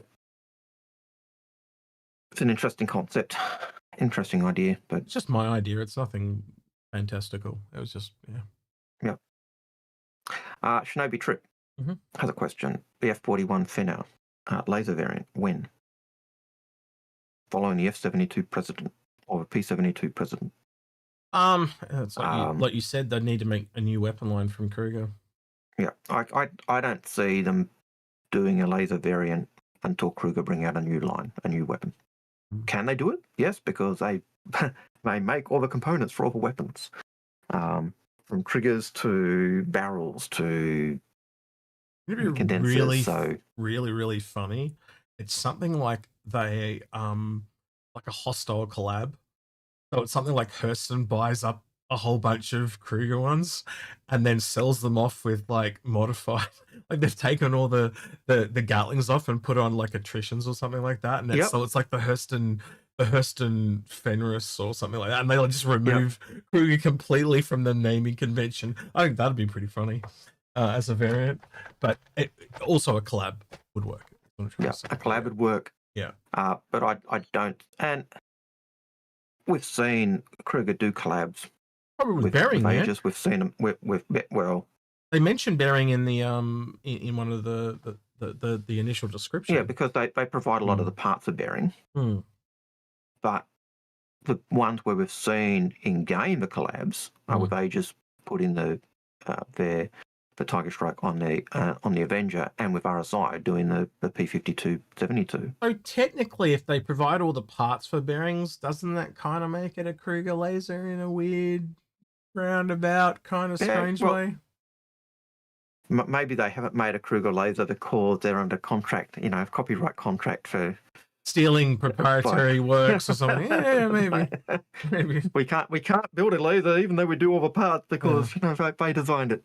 Yeah, who knows? I don't think it's beyond them, the company doing that. I don't think based on the law and based on the way they present it in the past, having a Kruger laser repeater or laser Gatling is not a problem. It's just CIG deciding, yes, we're going to make that for them. So law-wise, there's no reason why they wouldn't. They did talk about beam weapons. Could like this year, could Kruger make some beam weapons? Just throwing that out to you because you're the law guy between the two of us. Is that something that they may? They could, but at the moment, the beam weapon tech has always been. When you look at Hurston Dynamics in their weapon lineup, beam weapons are Hurston Dynamics. So hostile collab confirmed, right? Good to know. So look. Would old man Al be beyond or be behind purchasing whole piles of Wolf and converting them into Hurston Dynamics beam weapon ships? Yeah, sure. But would Kruger even contemplate working with Hurston? In your book? Of course. They're a company. All right, cool. Like, they're a company that supplies parts. If you're buying parts for them and you say, I need this part They unsupplied. You know, so I don't see a problem with it. The only reason they left Magnus, like they intended to stay in Magnus as long as they could, and you know, Paul will say, they lied, they moved, they had plans to move, but their plans, as I understand it, were only to move when they couldn't guarantee supply.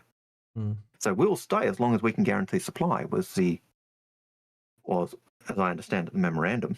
And when pirates started raiding their shipments and stopping their supply and threatening their relationship with RSI and Aegis and Bering and other companies, then they moved. What do you call it? Like the L44 Fenris, like he suggested in the question, Shinobi Trip. He said the L41, but I like 44. I don't know why I just said 44, but yeah. 21's too close to 41. But it technically was P52 and P72, so maybe he's onto something that maybe it has to be a one. I would go the L42. Oh, yeah, I could see that. You know, 44 though isn't one that like a special year in the war? I've heard that before. 44. Well, 44 was memory. No, it came. Drop my pen. I think the Wolf came out in 40. Yeah, I'd have to go back and check. Regardless, I think we can kind of drop the number, but yeah, Fenris, I don't like I don't think it's a terrible name. I think it kind of works. Yeah, but again, the other thing I'd say, is there a plane called the Fenris? The Fenrir. The Fenrir. Certainly that name made me think of it's certainly a wolfy name. Because you mentioned the Merlin and the Archimedes were both plane or engine names from back in the day as well, didn't you? So it all ties into Kruger's kind of Archimedes, no. Certainly the Merlin is the engine that was used on the Spitfire. But the Archimedes name was taken off the Merlin, right? So the Merlin was the Spitfire engine, but what was man, I can't think of the word. Archimedes was a Greek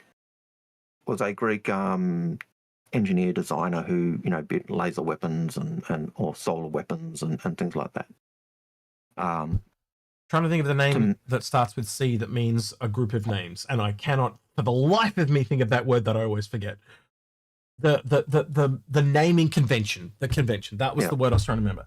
It shows a credence to why it was called the Wolf, though, right? And the Merlin. So yeah, for me, the Archimedes is the name that doesn't fit their naming convention or doesn't fit where they come from. But the Merlin is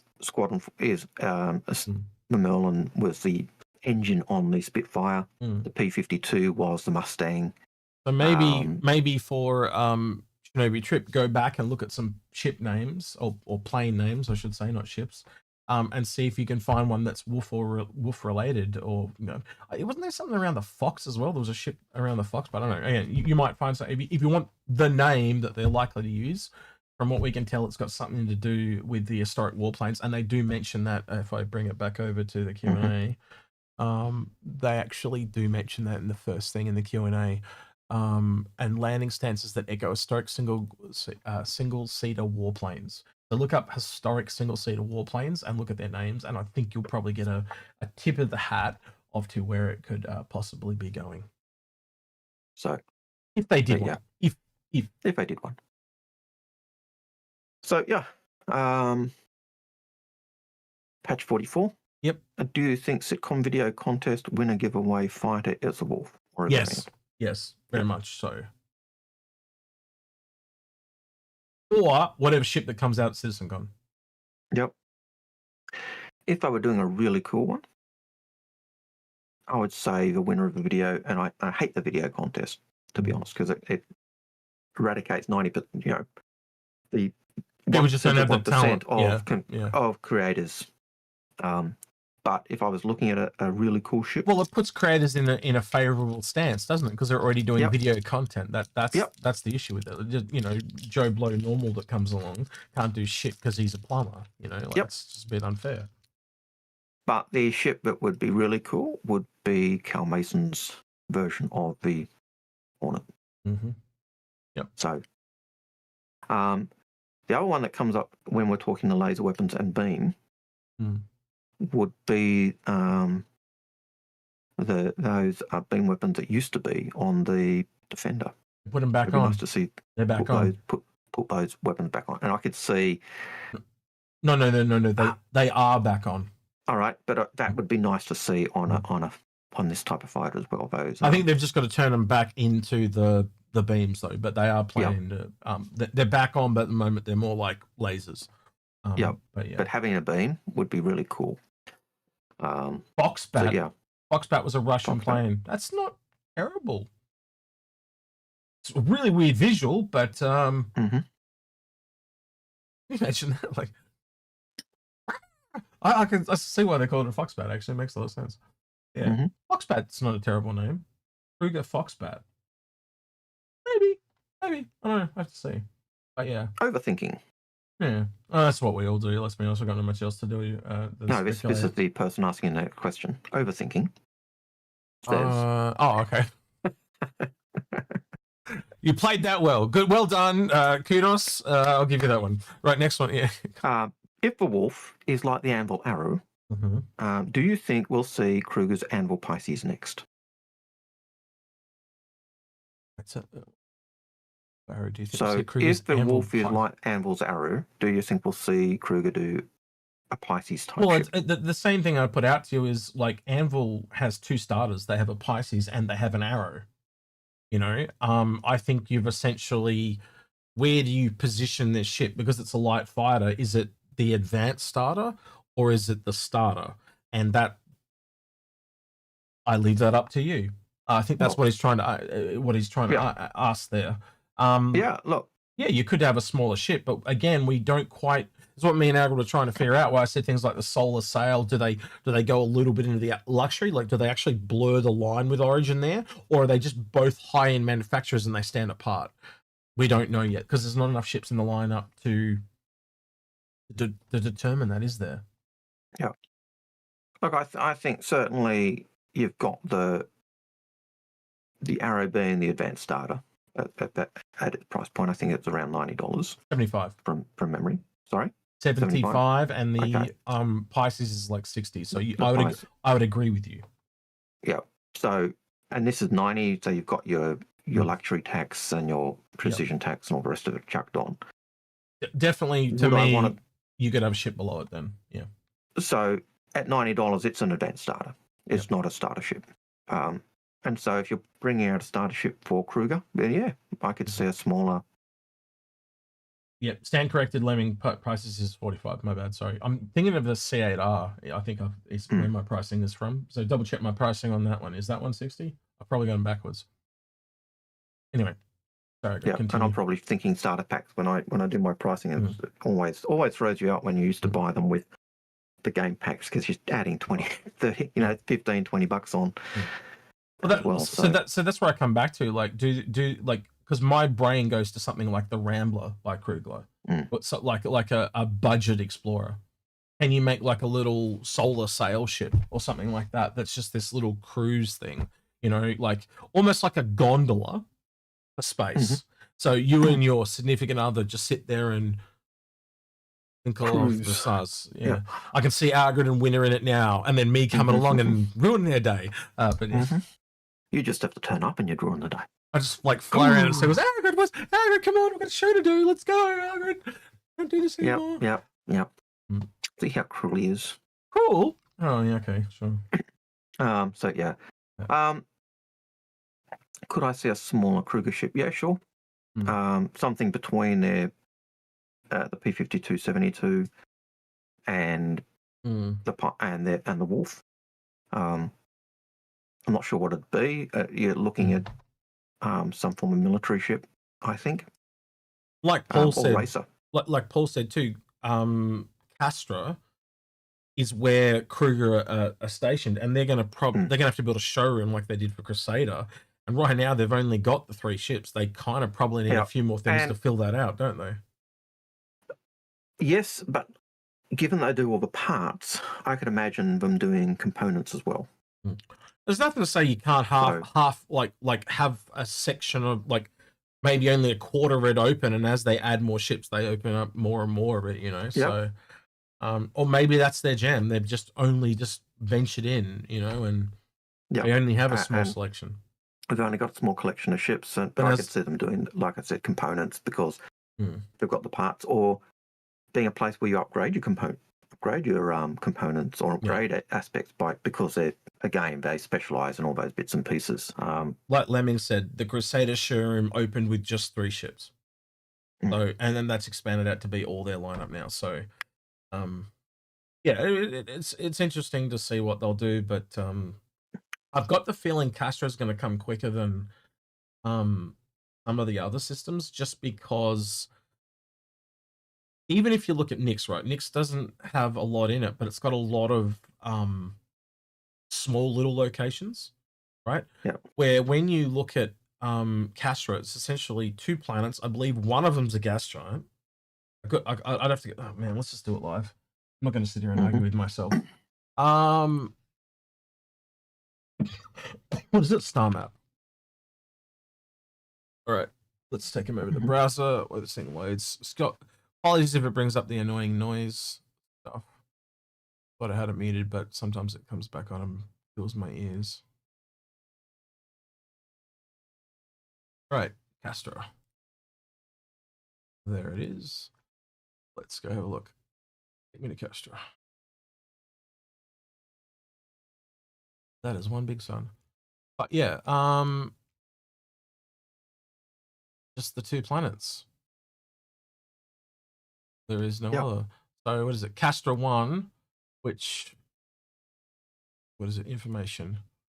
Castra's first planet lacks an atmosphere or any raw materials with worth mining. The UE Navy stationed in the system used it to this dead world for bombing runs, ending the nickname Bullseye. So is it just a wasteland, almost like Hurston turned up to 11, you know, just covered in missiles and mines, and it's essentially just this barren desert minefield. That's the impression I get, right? And then you go out to go back to the other one. You've got that's Castra 1, and then you've got Catcom, which is the military world. And if you look at some of the stuff in what's due for Castra, I've seen in some of the leaked videos about Squadron and stuff the same art style. So they already do have assets that look very similar to what's meant to be on Castra already. So I think they've actually already got a lot of stuff they need for Castra. It originally set it as a forward military base and training facility. Castra 2 was cleared for civilian habitation after the collapse of the Mesa era. The other thing is, it's only that one landing zone on the entire planet, and it's on the side of the mountain, isn't it? So it's not like you have multiple cities. I'm being harassed. Get out of here. Oh, the Valakara is attacking. Yes. Yeah, the Valakara is attacking. But you get my point, right? I don't think there's just, you see what I'm trying to say? There's just not as much needed as I thought there would be. So what I'm trying to ask you here, Algared, is essentially do you think that they can get this done quicker than some of the other places? That's my what I would like to know from your thoughts. Yeah, look, the fact that they've got a barren world, so there's not going to, I don't see there being too many points of interest on Bullseye. No major landing zone. Yeah, no major landing zones, because unless it's a test facility observation post type thing. There'd be lots of outposts and stuff, but no, no Lawville, so to speak. No, so there shouldn't be any landing zones in that sense. Cascom itself, again, you might have outposts and points of interest, but you're not going to have more than that one big landing zone or settlement. Mm-hmm.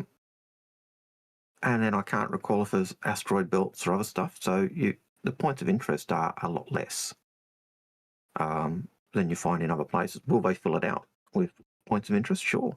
But again, that's not really a hard thing when you can just cut and paste them from everywhere else in the verse where you've got those different buildings or different space stations or stuff. So I'm not going to show everyone else because this is a leak, Algared, but you can see that now. Yep. Is that not very Castra to you? Yep. Right. And if you want to see it, guys, you can go find the video yourself. There was a Squadron 42 leaked video from a couple of years ago, and That is there's parts in it that are incredibly Castra. So It looked like the Castra landing zone, basically. Just no, that was the cat, Tomo. So the cat one, yeah. the fly one, execute 0. Yeah. But Yeah. yeah. Right. So Next question, Algared, when you're ready. I'm just seeing if there's any more of those types of wolf questions. I can't see any more. So the next question is from AKA, who says, "When are we getting org tools?" Org tools. Yeah. It's really a priority thing, and I think we're probably going to get, when you say org tools, if you mean social stuff, I think that's probably around CitizenCon towards the end of the year. I think that's something that they're going to try and do, because that naturally helps us put it into the game a little more. A lot of the stuff that we saw at CitizenCon last year, it's very common. I think you would agree, Algared, if we see it one year, we kind of get it the next. Mm. So I'm hoping for a bit of base building. I don't know what level of that we'll get, but that's what I'm kind of hoping for. My thoughts are we'll certainly get more org type tools in terms of social aspects, and even the ability to do better grouping with your org stuff once we get base building. But could they do it beforehand? Sure. But as you said, it's a priority thing. Yeah. So Clever Ghost said, what would the point of the Castra system be then?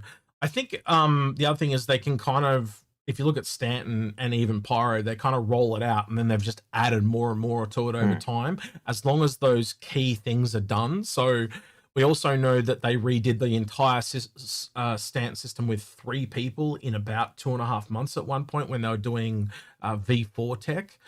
So they've got to essentially, if you think of what they've been doing, they've been learning how to roll out systems quicker and quicker with just the, Pyro and Stanton, mainly just Stanton for most of it, and redoing it. So when they come out, they can just roll out all 100 with a fair bit of speed.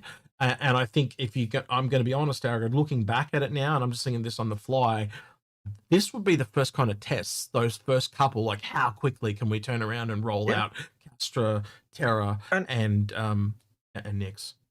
Yeah, and like when you look at Castra, in terms of what it's got listed at the moment, it's got pretty much the same as what Pyro had initially. Pyro was Dead World, 1 or 2 outposts, and a few other things, and it was barren. What we see in Pyro now is it's almost as much things as Stanton has. Not as many, but you've got all those points of interest everywhere. You've got the small space stations, you've got the Mara and Pass things, you've got the outposts. So there's plenty to do in there, and I expect we're going to see that type of thing run out in every one of those locations. Same with Nyx, and we'll see that with Castra as well. But when you've got only 2 or 3 planets in a system, that reduces that workload. So yeah, I could see them coming out early. There'll be more stuff. I think the point of Castra is the fact that it's another law system. So you've got at the moment we've got Stanton, which is independent companies, multi national companies having their big HQs, but they're still in UEE space. You got Nyx, which is kind of independent but semi-legal. You've got Pyro, which is pirate and unlawful. Then you've got Castra, which is lawful, and then you've got the terrorist place, where they are lawful as well. Right. So be on your best behavior. Wax is in chat. He'll put us on within the day. You gotta be behaved around him, or he'll end up threatening you. Right. Spike 6K says, anyone coming to, I'm gonna butcher this and get yelled at, Lichester UK for CitizenCon. I'm there. Lichester. Yeah, it said Worcester and they called it Worcester. I couldn't even pronounce it. Like their names are just barbaric. CitizenCon, I'm there. They want Spike's asking people to come around to his house for CitizenCon. Is anyone interested? Yep. Nope. No, I'd love to, but no. Yeah. Yeah. Yep. Yes. No, so if you're interested, Spike's got no friends. Are you friends with Tomo? Get Tomo to come round to your place. If you're interested and you're in Leicester and you want to do a Citizen Con watch party, hit Spike up. Hit Spike I'm up. sure he will organise something. Yeah. First round's on Spike if you turn up. There you go. That'll get him to come. Spike. Yeah. There you go. We've done what we can for you, Spike. And so. Yeah, that's it. Probably bankrupt you now because half of England will turn up for a drink. Yep. Socially confused. What is your opinion on Jared's apology? Hang on a second. It just said it's pronounced Leicester. Then why isn't it spelt Leicester? Yeah, shut up. Right, sorry. Whose apology? Apparently Jared's apology. What? Haven't seen it. So what did he do this time? Haven't seen, haven't heard. So doesn't solve world hunger, world peace. It's all his fault. What did he do? What is it? What from the sticky notes? No, I think the sticky notes are all bullshit. Because again, you can see other notes under the sticky notes. It just don't make no sense. Yeah. And they're there for a purpose. Send me a link to this apology, Socially Confused, and we'll have a look at it. Yeah. Caltemp says, or Caltemp says, aside from elevator issues, do you think the last event highlighted the changes that might be made to cargo handling? I think they kind of are learning as they go, but yeah, it was pretty bad handling. Yeah. Look, I thought it was showing one of the things it did was it had a different variety of missions. So you've got your save the ship that's under attack combat. You've got your retrieve the cargo that's already been stolen combat. You've got mining, and you've got your just straight cargo delivery. So the idea of the event really does pick up all the gameplay loops. Did it do it particularly well? In some areas, no. Like the mining one, why would you do it? Unless you've only got a mining ship and that's your jam, it just takes 10 times as long because you've got to mine it, refine it, and then deliver it. It would have been nice if there was a way to just deliver your mined stuff unrefined. So they're saying as well. So they're saying in chat that the ISC is an apology. I didn't hear an apology in that. I heard it of like they're just hearing our issues and they were telling us why that they were doing it that way and whatnot. I didn't hear him go, "Oh, I'm so sorry." No, it was nothing like that. There was no. I don't think you can hold one person to do an apology for an entire company either. I don't agree with that. It was something that he did individually, but I don't think he. Yeah. No, I wouldn't hold Jared to that. No. Did you see it as an apology? No, I didn't see it as an apology. I just saw it as in just like an acknowledgement of the issue, is what I would call that. Yeah, I could see why you may think that, but no, I don't think it was an apology. I think it's acknowledgement is what I call it. Acknowledgement of game development, and so many people who do complain and carry on do not understand the nature of game development. And when you explain this is why things are broken or this is why things aren't working the way we intend, yes, you can see that as an apology, but I don't see it as an apology. Yeah. And I haven't seen it yet, but yeah, I'd have to go back and watch it and hear for the actual words where he says "I'm sorry" or whatever. But I think he was probably more in an acknowledgement. Yeah, we're sorry we dropped the ball, whatever. Not like, oh, we're sorry. We fucked up. We're gonna fix it. Because he literally says that they can't fix it right now. That they got other priorities. Like that's literally what he goes into. Yeah, and you talk to anyone that does any form of software development stuff like that. A lot of it is R&D. You are. I think Lemming says right there. He's just popped up and says, "Game dev is throwing stuff at the wall and seeing what sticks." And I 100% agree with that. You are testing the water and see what bites. And if it doesn't work, you do it again and reiterate. Look at what SpaceX is doing.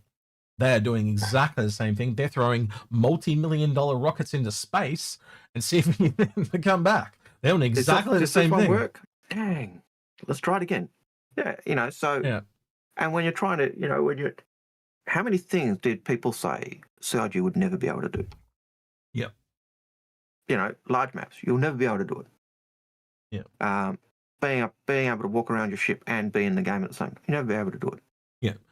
And I think that's what he was saying, and Wuxtree's hit onto that as well. I think they're letting it cook and see what data they came out from the stress. And if you listen to what he said, it literally brought up 44 different elevator issues that they didn't even know existed.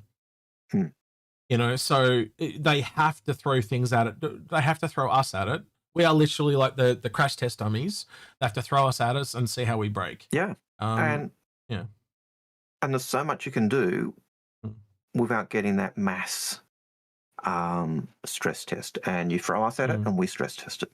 And when you get 1,000 people trying to do a mission where you need those freight elevators, you suddenly find any of those issues pop up really quickly.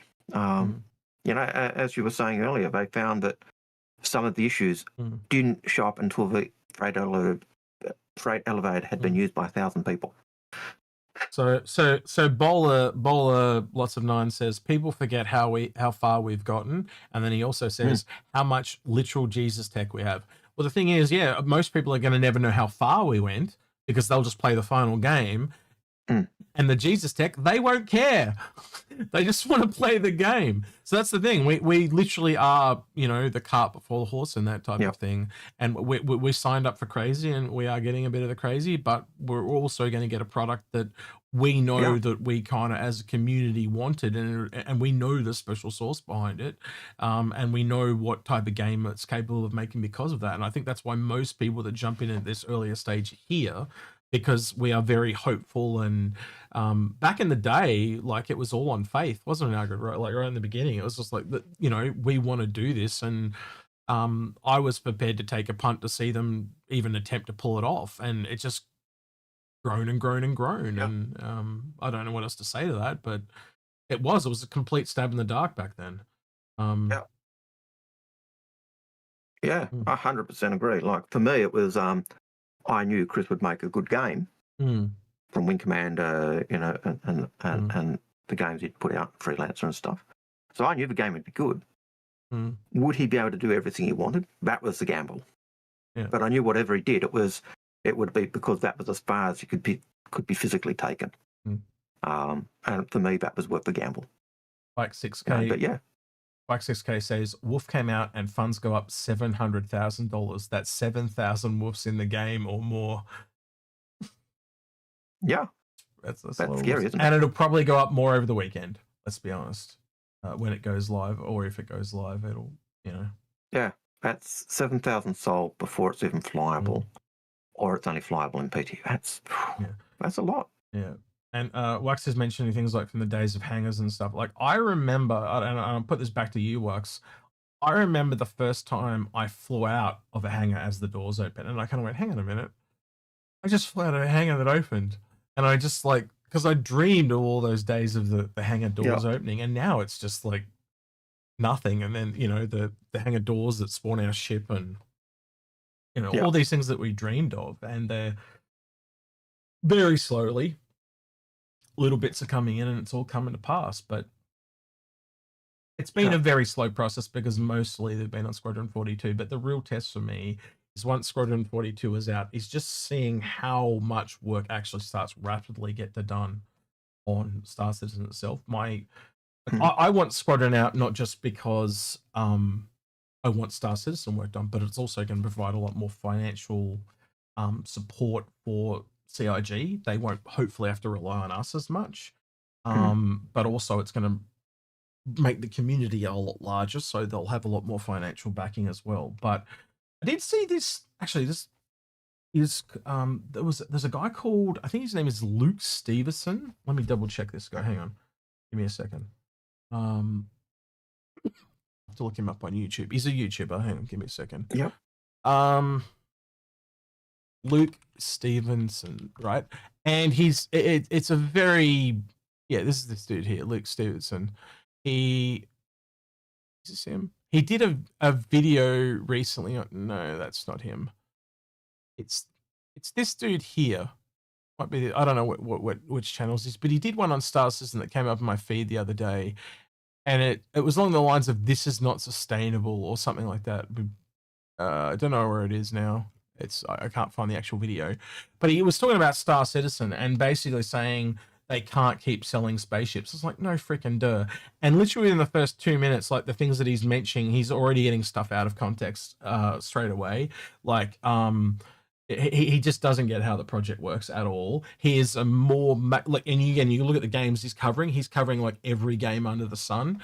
And so you can just tell he doesn't get where the project is coming from. So he's just a tourist, as far as I'm concerned. But his stuff is really obvious takes. They're not like groundbreaking or revolutionary. But yeah, I couldn't watch the video after even like 2 minutes. I was just like, yeah, I got to turn it off. Yeah, so some other people saying it, they're saying in chat they saw as well. And it was just this really weird take, like, no duh. Like, so he's basically saying that they can't just keep selling ships. And it's like, yeah, of course, they're going to transition to just selling the game on its own. But that's what it was. His really obvious hot take that was wrong was, if you paid $500 for a spaceship, it's going to be really funny when I come along and I can just buy a copy of the game and get the ship, and those people are going to be annoyed. No, we've been told that the entire time along, that you'll still have to grind for it in game to earn it. It was so even building weird. It, we know, even if you're trying to build the ship.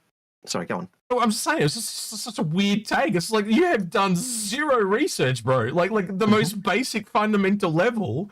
It was the dumbest take. Anyone that plays the game at all, and I didn't even read the comments. I should have read the comments, but I bet you there would have been a whole bunch of people going, "You're a freaking idiot," or words to that effect. But yeah, he's taken Star System to task a few times, and they've never been good takes. But yeah. I find that even the idea of I can build the ship. You still got to get the blueprint. You still got to grind for all the bits and pieces you need for it. Just building stuff is going to take a lot longer. Yeah, I'd happily sit down with a guy like Luke here and talk to him and educate him. Those people have to also want to be educated. And what I found with a lot of creators is they hate being told they're wrong.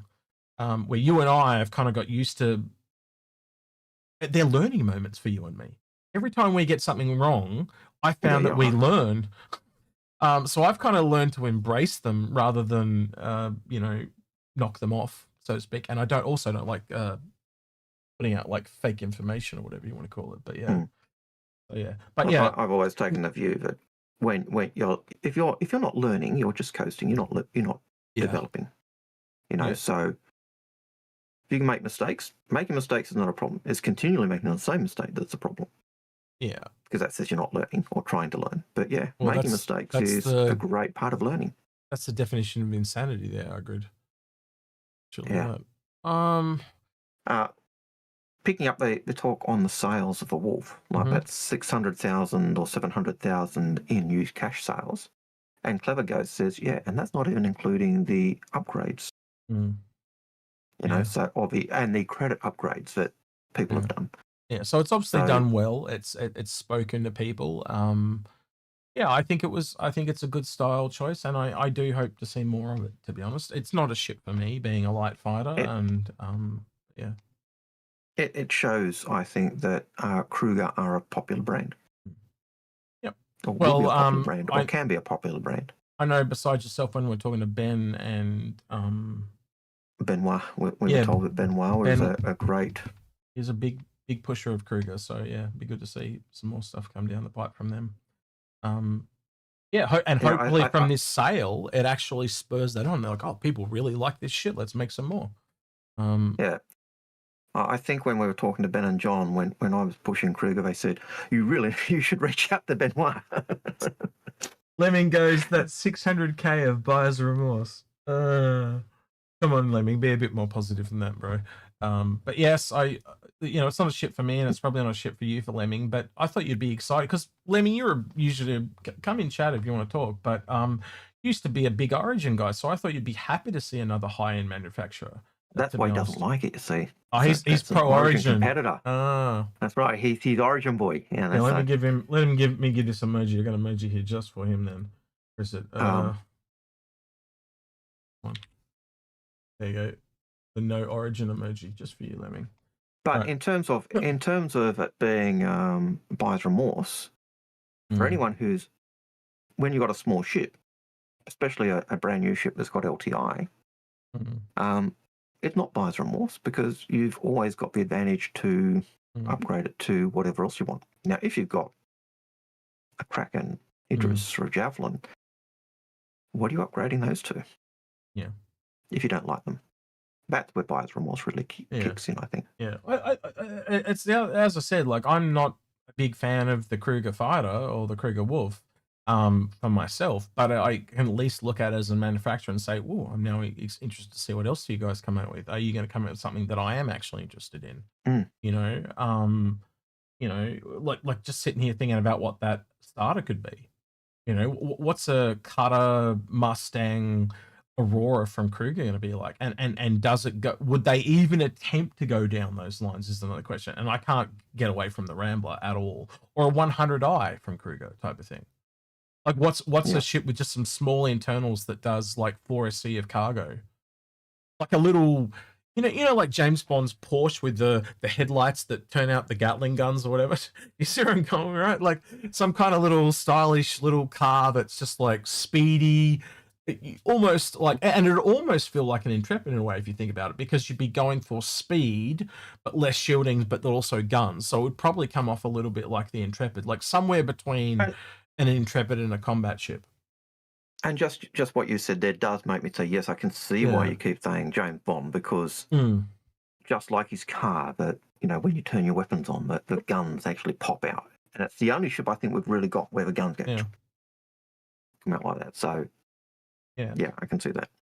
Lemming, welcome. Hi. What's wrong with Kruger? The ship is the new shiny. That's my opinion of it.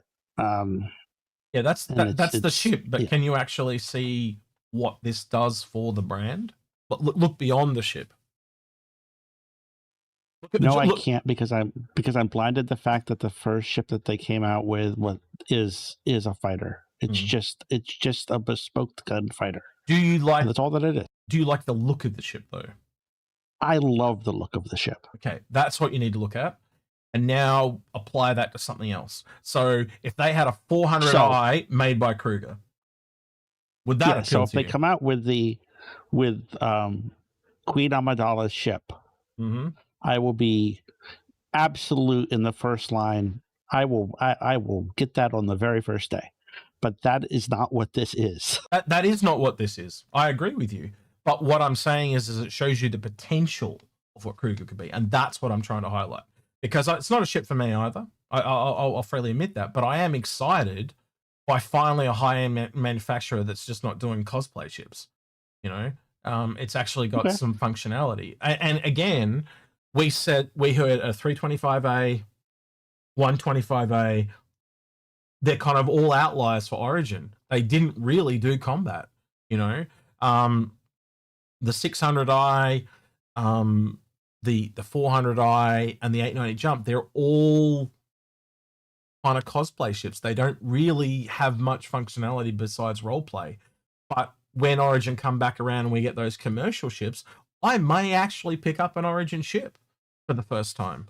But you've got to be able to see forward thinking enough to see what those ships are. And that's where I'm coming from with Kruger. I think Kruger could be actually really exciting and challenging to this dominance that Origin had over the luxury high-end part of Star Citizen. There just hasn't been enough diversity up there. And I think it's exciting to actually have one other ship in that domain. And I think Algared, you agree with me, RSI kind of dropped the ball a little bit with, you know, so it's good to see. Even in lore, I think. Sorry, go on. I was just going to say, it's good to have someone else pick up the slack, yeah? Yeah. Look, even in lore, RSI seem to have dropped the ball with luxury, because they do the Phoenix, and the next ship that comes out is Origin bringing up the 600i and basically saying, this is how you do a luxury ship. Get down, back in your lane.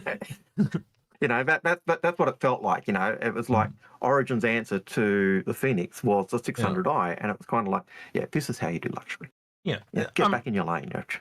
Yeah, so Clever Ghost says, no, it wasn't Heverglows. It was Hustle Bones says, Origin ships are high performance, to be fair. Yeah, they are, right? But they aren't very functional, right? They're kind of like glorified flying safe rooms. They'll keep you safe and they do a bit of combat and stuff, but they're more defensive than offensive. And there's no real gameplay there at the moment. This is why I keep calling them cosplay ships. But even when you put it into the combat, right? Like a light fighter is not something I'd recommend most people get because, again, earn down economy and all that. But again, you take that to a bigger ship, you know, a Connie or a 400i size ship, that becomes interesting. A James Bond yacht kind of might have my money. I'm going to be honest. If you can combine high tech, high quality, and I'd be interested. Like, you imagine a Redeemer that looks like a Kruger. Like, I'd be kind of swayed, I think. Yeah, you know. Oh, what you just said about the about RSI. So that's the reason that I was waiting on pins and needles for the Zeus ST to come out, assuming it's not just completely canceled. I want to see what RSI would do for luxury now. Because I mean, we know what they did 15 years ago when the Phoenix came out. Yeah. I would think that they're probably holding off on a lot of the Origin ships and luxury ships because they really do require AI to pull off the feel. You need to be able to have them walking around and talking on the ship and stuff like that. So if you think of that same thing where you've got the E1, the Genesis, you've got heaps of people, you need that one, or, you know, like a small party of AI that are just a lot more storied and varied. Like, me and I are going to talk this about before. Like, you can see all the tropes. They'll have like the, you know, the young rock star, the, you know, the really annoying wealthy guy, that, you know, the fat prince from Tavaran 5 or whatever. You know what I mean? Like, they can have all those stereotypes that you've got to look after on your ship, and they're a lot more flamboyant, and some provide difficulties. Some are very easy to look after. Some maybe someone tries to come and kidnap them. You can see all the storylines that they'll put in, but they're very bespoke to those VIP ships, so to speak. So it really does require AI for them to actually get the gameplay that they need.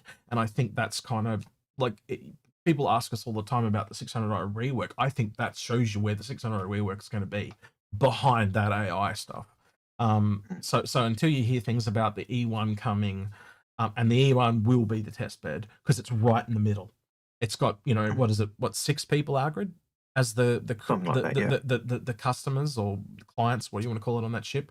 Then you've got the, you know, the air hostesses and stuff like that, or are they being played by humans?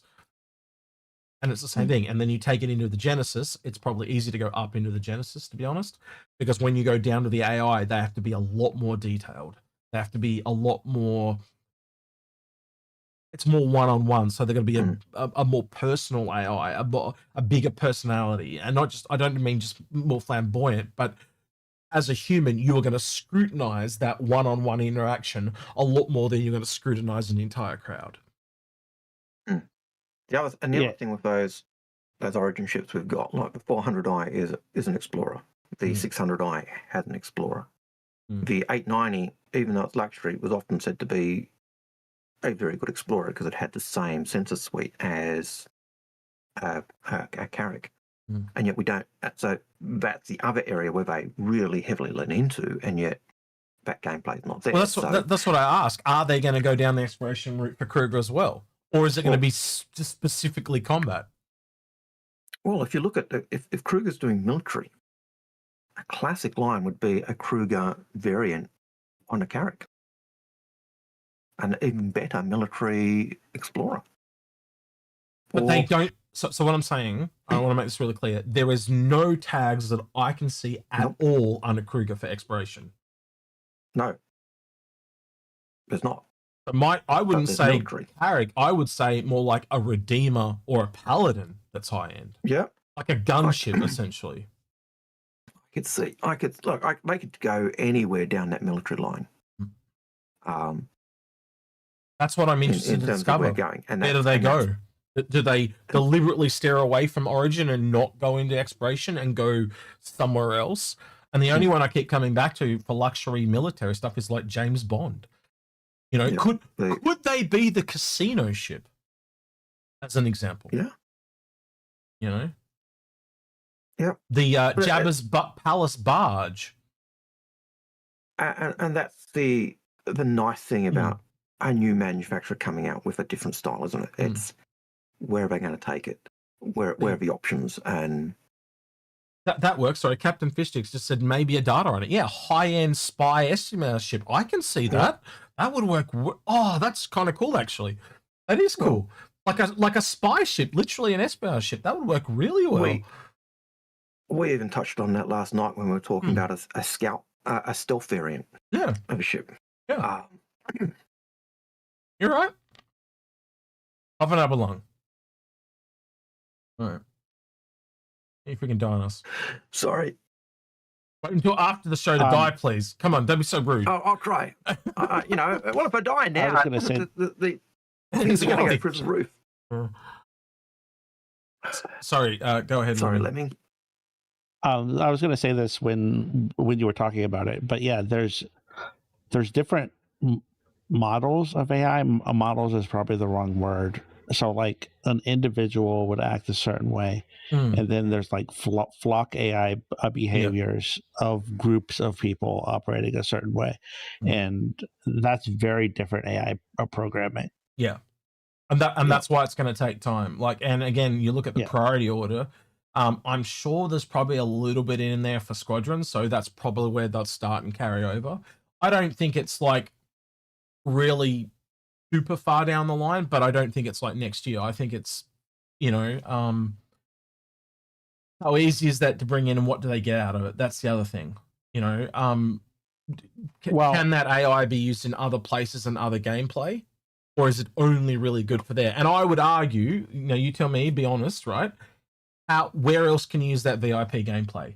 I think I can see the use for the small crew and the much larger crew, because the crew on a big Genesis could also be the crew in an airport. You know what I mean? The smaller group can also be the smaller group in a shop. You know what I'm saying? Like just change a few of the behaviors that the flock acts the same. But a VIP, the only one I can think of would be like quest givers. Am I mistaken in my thinking there? So there isn't a use for it. So important, like senators, like I can totally see you interacting with like high level brass in the military. Yeah. I could see you like interacting with senators and squadron eventually, or just like politicians. So like all of that is, I think, very similar to the VIP transport. I'll give you that. Yep, I could see that. So I think there's a need for it. It's just like, how do we predict the usefulness of it to set a priority? And that's what I'm having difficulty with. I don't think it's all the way down the line behind a gameplay that we don't have anything with yet because of Squadron. Like Newscaster? But maybe. Go ahead, Algared, sorry. I can even see in terms of the AI, in terms of the way you've got passengers for the luxury, you also need AI who are going to be NPCs on those big ships, who are just going to be doing the jobs. And so I could see them being on, you know, the 890 as crew or stewards. I could see them being on the Idris and the Javelin and the Kraken and those ships just being fillers, because otherwise the ships are, even if you've got a full crew on an Idris at the moment, all the stations filled, the ship still feels really, really empty. Yeah, that was the biggest thing that caught me because like I was afraid last year when you could steal the Idris that I was going to fall in love with the ship, and man, the complete opposite happened. It was 100% certain to me at that point that I do not need one of those, because it just felt like a ginormous box, like an airport where you're the only one in it. It just it just feels wrong. Well, maybe when they get around to putting some crew in it. Just real quick, thanks Wax for the subscription on Twitch. Go ahead, Algared. Awesome. Yeah, I was going to say, and in regards to the Idris, you know, even in Squadron, I can remember Chris saying, we added 90 NPCs onto the Idris because it felt so empty, and it still felt empty. Only 90 NPCs just doing jobs on the Idris to make it felt like it was a ship that was being used. And we've got 20 crew spaces on an Idris at the moment, and so think it does show some of the squadron ships are going to have drawbacks because they're made for squadron, not made for Star Citizens. So I'm interested to see how some of them shake out. Like one of the ones that you and I have talked about is that whole front area of the Hammerhead. It's obviously made for some kind of cinematic in Squadron 42 where it rams something or something like that, but it has no functional use in Star Citizen at all. At all. At present, yeah. Yeah. And it feels like it needs that. It almost feels like it needs a Marine detachment, and yet there's no place for Marines to be. So yeah, it's a. But those types of things are the things that I think we'll see AI come in, not only just for the luxury stuff, but they'll have to come in for other stuff. And then you've got Luna Maria, I think, was talking about the in response to someone talking about the need for AI to come into a BMM. We know we've talked about in the past, if you have a shop ship and you set it down and it's open for business, and it's there long enough, the AI will actually come and buy stuff from you. Now, whether that simulator just happens or whether you'll actually see them. Again, so you see what I mean, though. Even the way Lunamir is talking about that is what is the preference of those AI? What AI are we going to get more gameplay out of than the other? What's harder to do than others? And I'd say the luxury ones are harder to do because you've got to go more in depth and give them more personality, more individuality, and more depth. Where when it's just a crowd of people walking around, they're all like a bit. Well, we can't have that at the moment, don't we? They walk around, they're a bit dumb, but it's filling out the world, so that's probably a lower end AI. And as you go up into the smaller the group, the more detailed they need to become. You know, so then when you get onto a ship, you hear that lines of dialogue. You do hear that a little bit now in the world and stuff. But yeah, that one-on-one, they're going to have to be al dente. And I think that are the most difficult to do. I think it's got to come in that progression from low to medium to high, personally. But we'll have to wait and see. We'll be seeing if you're doing the AI, delivery mission where you're taking a luxury passenger, you're going to be doing more of that interaction with that character. Asking the questions. Do you want? Hi, how are you going? And then he's going to be out asking questions and saying, I want, and so you're going to have to go and do that. So there'll be more of that interaction, more of that almost stuff you see when you're going to the barkeeps or talking to quest givers. So it'll be that type of level you'd have to go to. And it's almost mini quests, isn't it? Like, oh, I'd like a drink, I'd like this, I'd like that. Or why did you serve me this? It's how far they want to take it. Like, do they really think eventually someone's going to play as an air hostess? Are you going to want to go around and give everyone on the Genesis their meal? Are you going to want to go around and then collect all their rubbish? Like, think about what an air hostess goes through on a regular flight, right? Please sit down here, check all their tickets. And like, is that something someone's really going to want to do? Or do you only ever really play as the pirate and essentially it's a glorified cargo ship, but you're just transporting humans? Or aliens or whatever. But you know what I mean? Like how far do they want to take it? And you delivering workers to Hurston who have just signed their contract. Are you just someone that can be one of the passengers on the flight and just have other people sitting around you? Like it's up to them where they want to take it. But I sit here and go, what do you get out of it in return of all the effort? And that's really the hard part, because they're all nice to haves, but the necessity really drops a lot of things in priority. And can I use that again elsewhere?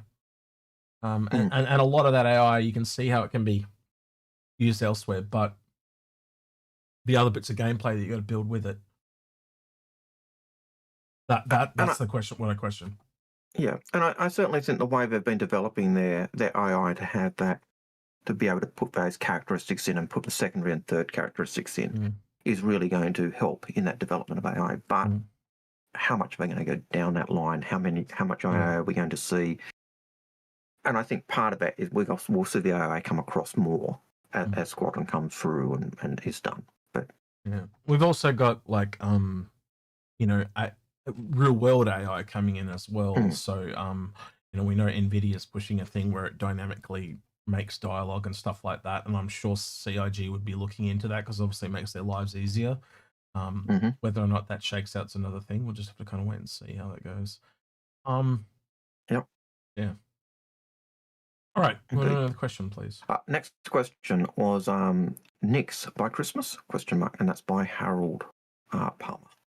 I'm hopeful for that. I won't be surprised if we don't get it. because a lot of stuff's been delayed. Like we were meant to get engineering at the end of last year, and it's still not here. Yeah. You know, so I'd like. Well, I think Go ahead. engineering ran into a big problem of it's not fun. And I think they had to kind of take it back a couple levels to the drawing board to make it fun. Can't comment on that either way. I got no frame of reference. It's possible, but we just don't know what's going on behind the scenes. Could be that, or it could be there was just technical problems. It could be a whole bunch of things. But yeah, you want it to be fun regardless. I just I can't say one way or the other. The only point of interest or point I've got on that is the number of people I heard who did enjoy doing the engineering when it was being tested. I did hear a few people say they enjoyed it. So yeah. So it's not going to. It's like mining. Mining's not for everybody, but some people just absolutely love mining. To Algared's point, I specifically remember this combat org talking about one of their most combat people. Like he was like hardcore PvP type guy, and he was teaching other people to do the engineering. And he came back to the guy that told me and basically said, "Dude, I think I like engineering. I think I want to be an engineer." So he's like, his whole fleet was around these combat ships, and now he's looking at going into repair and all this shit instead. I think that's kind of like what you and I have been saying for years. You've only ever got that feeling of what you can go on, and then something comes out and it's not going to be what you expected. And you know, you might be disappointed in the one that you chose, but you may also like another that you didn't expect. And I think it's the weird thing about this game. We've only got literally vibes to go on and feels and predictions, but that's a part of the dream, isn't it? Dreaming of what it could be, and then maybe it turns out to be what you wanted, or maybe it does. It's just interesting. Yeah. All right. Call me Teach. Yep.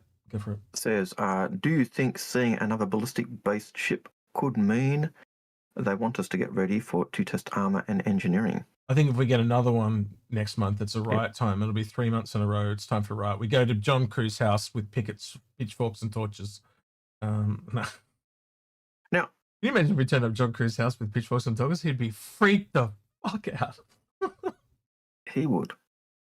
Now, another thing with... And just to be clear, we are not encouraging anybody to go to John Crew's house. Definitely not. Definitely not. No. To be abundantly clear here. Yes, thank you for that community service announcement, Lemmy. Yeah. We're not encouraging you to go to John Crew's house. We're not encouraging you to protest outside or even John out Crew's CIG house. for that matter. No. Or outside CIG, and we certainly do not want you to turn up with pitchforks and torches. Although as a joke, maybe food and offerings of thanks, but not pitchforks and torches. Yeah. But yes, 100%. Yeah, the Perseus will have ballistics, but I said next month. So earlier in chat, somebody asked, oh gosh, I just completely lost what I was going to say. I'll continue. Happens to us all the time. All the time. Yeah. Welcome to the club. I had it. It'll come back to you. A couple minutes, it'll come screaming back, and you'll go, "Oh, I remember." Yeah, you would have heard us do that too. So, yeah. Yep. All right. What was the question, Algared, or we answered it?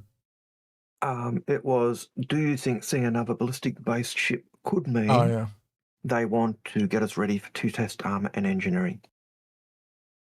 Not necessarily, because you can kind of do that with lasers. I guess armor is more ballistic focused, but like you still need armor. Armor still stops lasers too. It's not mutually exclusive. I think the glitch on the Idris is testing armor at the moment, because the Idris shields at the moment only stop Panther 3s. They don't stop any other weapon. So at least that was in the last bug. Father and Son Gaming says this year's digital season con is scheduled to last only 2 hours, which is actually the length of only 2 SCLs. The presentation. That's what I was going to say. Yeah, this presentation at the last. Well, if he spends 15 minutes introducing everyone, I'm going to kill him. This presentation at last CISCon took that long for a single panel. what do you think we'll get in terms of information in like the 2 hours this year? I'd also stand out that they scheduled 2 hours for Rich Tyra and Chris Roberts to talk, and they ended up talking for 5 hours. So if this is a live panel, it could go longer than 2 hours. Yeah. So, this is what my question was about. So, during the ISC this week, Jared said that the ship is commandeered off limits for like the next 6 weeks or something like that. 6 weeks to make 2 hours of content. Man, that's a rough ratio. And that is the issue with doing it all in high fidelity 4K. It's what we've said for you. It's why we do this very low effort. We don't edit or anything because it changes so frequently. You can't keep up with it. They've got to film stuff 2 weeks in advance just to get it done. And that's for like a 4 or 5 minute episode. I just and he didn't like doing the calling all devs, but anyone that was around during the calling all devs will tell you that they were the best shows they ever did. They were raw, low effort, raw, to the point, and just all about information, which is basically how we do it. This is essentially calling all devs the Inforunners, what do you want to call it? But we always did it that way before they even did. It's all about getting information out. We don't give a shit about how it's done. Like I can make pretty wolf pictures and shit like that, but at the end of the day, you just don't need it. Like and that we found that just talking about the game seems to work for us. We tried playing the game, didn't we, Algared? And people got mad. We did try. This bracket was originally our gameplay. Yeah. Gameplay. We were going to play and talk to you guys, and that's all we were ever going to do. And it's just morphed because all you guys wanted to ask questions, and it just changed. And people kept complaining that I was getting distracted because Algared stopped. I'd stop watching and playing and drop talk, out a game. and then drop out a game just to ask questions, and then people got annoyed at me for interrupting Algared while I was flying, and so we just dropped the whole thing. And just originally we were tempted just to toss the whole lot, and we thought, no, we'll try 1 week. We'll try 1 week where we just be talking heads inside the game, and it went well. And we went, okay, we'll do it again, and you guys keep coming back. Haven't stopped. Yeah. So I'm in rudimentary planning stages for CitizenCon. At the moment, I'm thinking a couple of hours beforehand, CitizenCon itself, and then talk a couple of hours afterwards. That's kind of where I'm at. I've been talking with Grim. We're probably going to do something with Grim, and I'm also thinking about getting a lot of different content creators together for a collaborative. Yeah, not a watch. I don't know what you would call it, but like a collaborative chat. You can do the chat where it's all shared chat on Twitch, and just see if we can get the biggest group going on the Twitch chat on there, and just reach out to. Go ahead. I actually have an idea for this that we could talk about off stream. Yeah, sure. That sounds good. But I like that idea because. People ask me a question or ask us a question, and our take is going to be totally different from, say, Space Tomato's take or possibly Paul's take. Or Paul can't do it because he will be at a watch party, and I know Space Tomato just likes doing shit on his own, so he's probably not going to be there. Yeah. But I'm just going to reach out. Like I know I talked to Grim yesterday. I'm going to reach out to like Soul Citizens. I'm going to reach out to a whole bunch of other, people and see if they want to join in and just see if we can get a cool little chat going on there. I've got no problem with that, and I just thought it'd be kind of cool to hang out. But I think if we can do it, then people who watch our channel can ask questions and get them answered by other developers or other creators, and their people can get questions answered by us, and so. It also cross-pollinates. So if you come in and you watch us, you might find someone else that you didn't even know existed, etc., etc. So I kind of think that's a cool way because you can actually have all their screens up and you can like click and see which one you want to look at and stuff like that. And you might go around and hate half of them, but you might find some. Even if you only find one person that you like, that's kind of cool. It's always good to find someone new to listen to Star Citizen about, because I especially like the different perspectives. Half the reason we invite guests on is for that very reason, Algared, because they often have a perspective you and I don't have. Indeed. Next question. Yep. Which goes back to Kruger. Mm-hmm. What ship would you love to see Kruger do next? We kind of went a little Or what bit ship over would you this. love to see Kruger do? I think the solar sail one I can't really get away from. I've wanted a solar sail for some reason. I don't know why I want it. It just sounds cool and different to me to have something like that.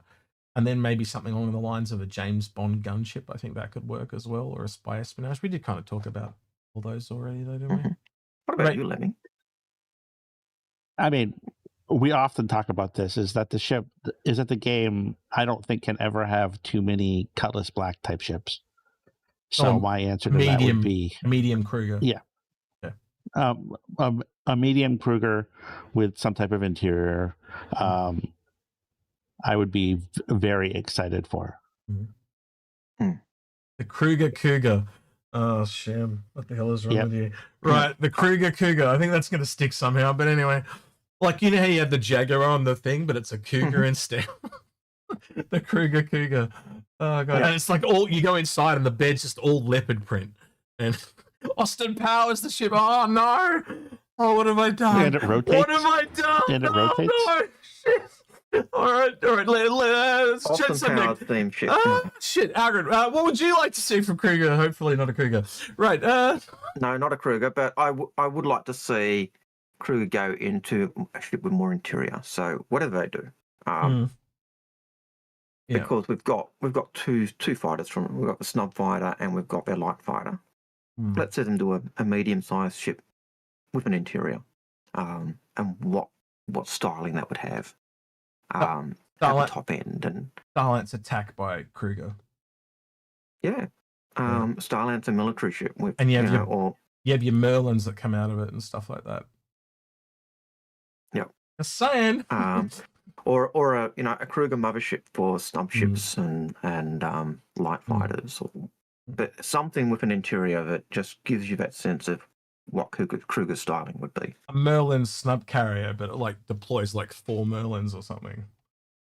Yeah. And you have the Merlins attached such a way that it looks like a catamaran.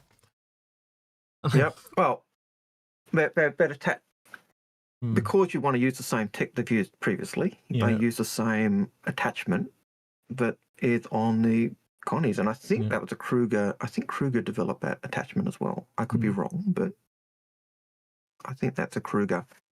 Kruger attachment. So this is kind of a tangent. Specific. Yeah, go for it. Go on. Algared, did you watch Buck Rogers? You mean the 1970s version or the 1950s version, which is before my time? Just any. Or were there any ships with interiors? Because that's what Kruger makes me think of, is like a Buck Rogers type. Can we do it live? Can I look this shit up? Yeah, you could look it up. My memory is of ships that are kind of like that, but it's Hollywood. Yeah. They had fighters, but they had bigger ships and there's a few Star Wars-y things in there. Just look at those. And I could see the Star Wars-y type ships, like the Amidala type. Yeah, this hawk-looking thing. That's a little bit of an interior. That'd be about a medium ship, I reckon. That looks almost like a Hornet type ship. Yeah. That looks like a single-seat fighter type. A bit small. I was thinking of it like a 2-person cockpit, but okay. Then there's that one as well. Yeah, but a 2-person cockpit's not the interior we're talking about. We're talking about something where you're walking around. That one looks a lot more like a Hornet because it's got the hinge there. But this one looks wider to me, but I don't know. Yeah. I just thought it was something that we could look at. There you go. What about that that's kind one? of what it makes me think. That's like a big explorer type ship. Here's some bigger one. Searcher. But yeah, there's definitely some there under the Buck Rogers banner. That's something I've really had a look at because again, all before my time. Oh yeah, definitely before my time. So the before time.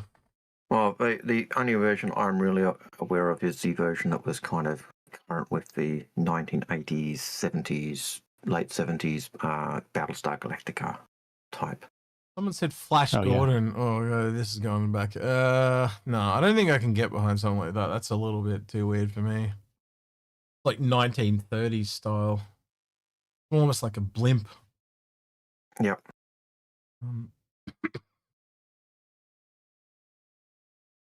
Okay, whoa. Those look more like submarines than they do ships. Yeah, they do. They do. Yep. But it's that type of styling and that is retro period that they kind of were leaning into with, I think, with Kruger. That kind of chrome. Agreed. Look. Like a robot fish. It does, doesn't it? Yeah. All right. Next one, please. Next question. Citizen Ninja, do you expect an eventful energy weapon variant of a wolf or an energy weapon kit for it? I think we've already answered that. Yeah. I'd like to see it, but I think that's going more down the line of... It's a real, like, yeah, it's a like to see, but there's no evidence either way. Yeah. Like, the company could do it, but I think they'd want to do that. And something like Buggy, a winner. 1934 is Flash Gordon. No wonder this shit looks so old. Yep. This is before World War II. This is before World War II. That's crazy. Yeah, okay. Yep. Call me Teach. With the Wolf not having the component pass before being released, how many more ships do you think will come half-baked? I wouldn't call it half-baked. I think that's one of the... I think that's one of the drawbacks of the ship, is that that the components aren't easily accessible. You seriously have to crack it open. I think that they're coming. I think it's more along the lines that they just wanted to get it out. Because there's also some other big ships coming, like the Apollo and stuff like that. It had to come out here. And so it was probably, as I said, it's probably one of the ships that got quickest through the pipeline, as someone suggested. It probably could have been. But that also shows that it was made with compromises. You can get in it, look at it from this point. You can't use any of those component things anyway. So does it matter how you would effectively have used the ship today? No, not at all. So that's why they just didn't bother with them, because they know they can come back and do them at another time. Yep. And also, this ship had a ridiculously short development time. Yeah. What was it, 6 months? I mean, that's no, it's less than 6 months, because they were just spitballing, I think, in January about it. I firmly believe that was they already had that was like old stuff they were showing. There's no way they did that in 6 months. No way. I reckon they already had that in development and were modeling it and stuff like that. It was just something that they knew that they could look at because it was coming out this year. When they had the ship concept team on, they were talking about what they had worked on. Yeah. We don't know at what point those guys were saying that, but yeah. Again, if they do a jump point on it, then you might find out about it, how that worked. Yeah. But I do think it's probably the ship that's gone quickest through the pipeline. But yeah. We'll see. Nolan has a question. The answer is Execute, I think, because I'm not really a dogfighter pilot at all. Algared and Execute in identical ships. Who wins the dogfight? Probably me. Because I don't do dogfighting. I generally avoid it. I tend. Who's the bigger dog? When we go out, like in a hurricane, I'll tend to put him in the turret, and I'll fly, and he's good at shooting things. But I think Algared's going to be better at other gameplay, and I don't think there's anyone that's going to be bad at something. They're just going to be better at certain things than others, and Algared's is just not combat. I'm just not really a combat guy. No. I can do it. I don't mind it. For example, between me and Algared, he's the one that really looks into the stats a lot more than I do, so he's probably going to be better with numbers and stuff like that. So if it comes into recipes for certain things, he's probably going to run loops around me and shit like that. Like, he'll know exactly what's required to make some component or whatever. And I'll just be like, all right, make me one of those, please, because I used to think I was more into mining. I actually prefer at the moment salvage to mining, and that appeals to my gameplay. That repair, salvage type aspect. So yeah, but I'm not really into that FPS gameplay. I do it.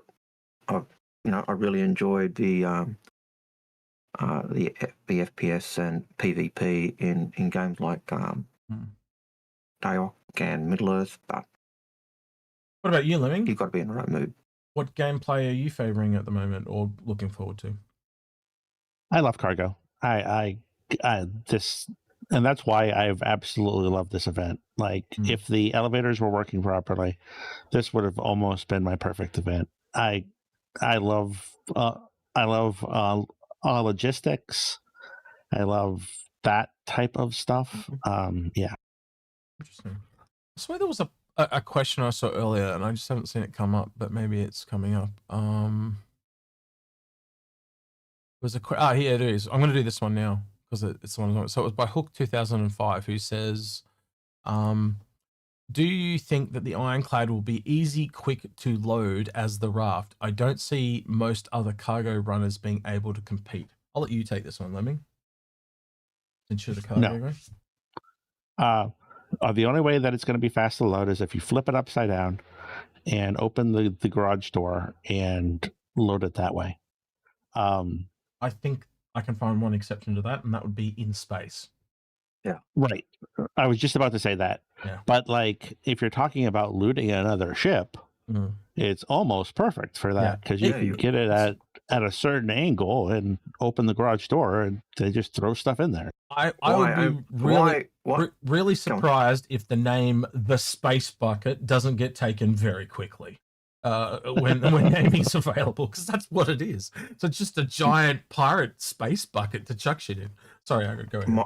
My question is, why put it at a certain angle and toss stuff in? You open it up and swallow the ship and then close it and then loot the whole ship at your pleasure. Yeah. But yeah. Well, I mean, you're not doing that with like a cat. It's not that big.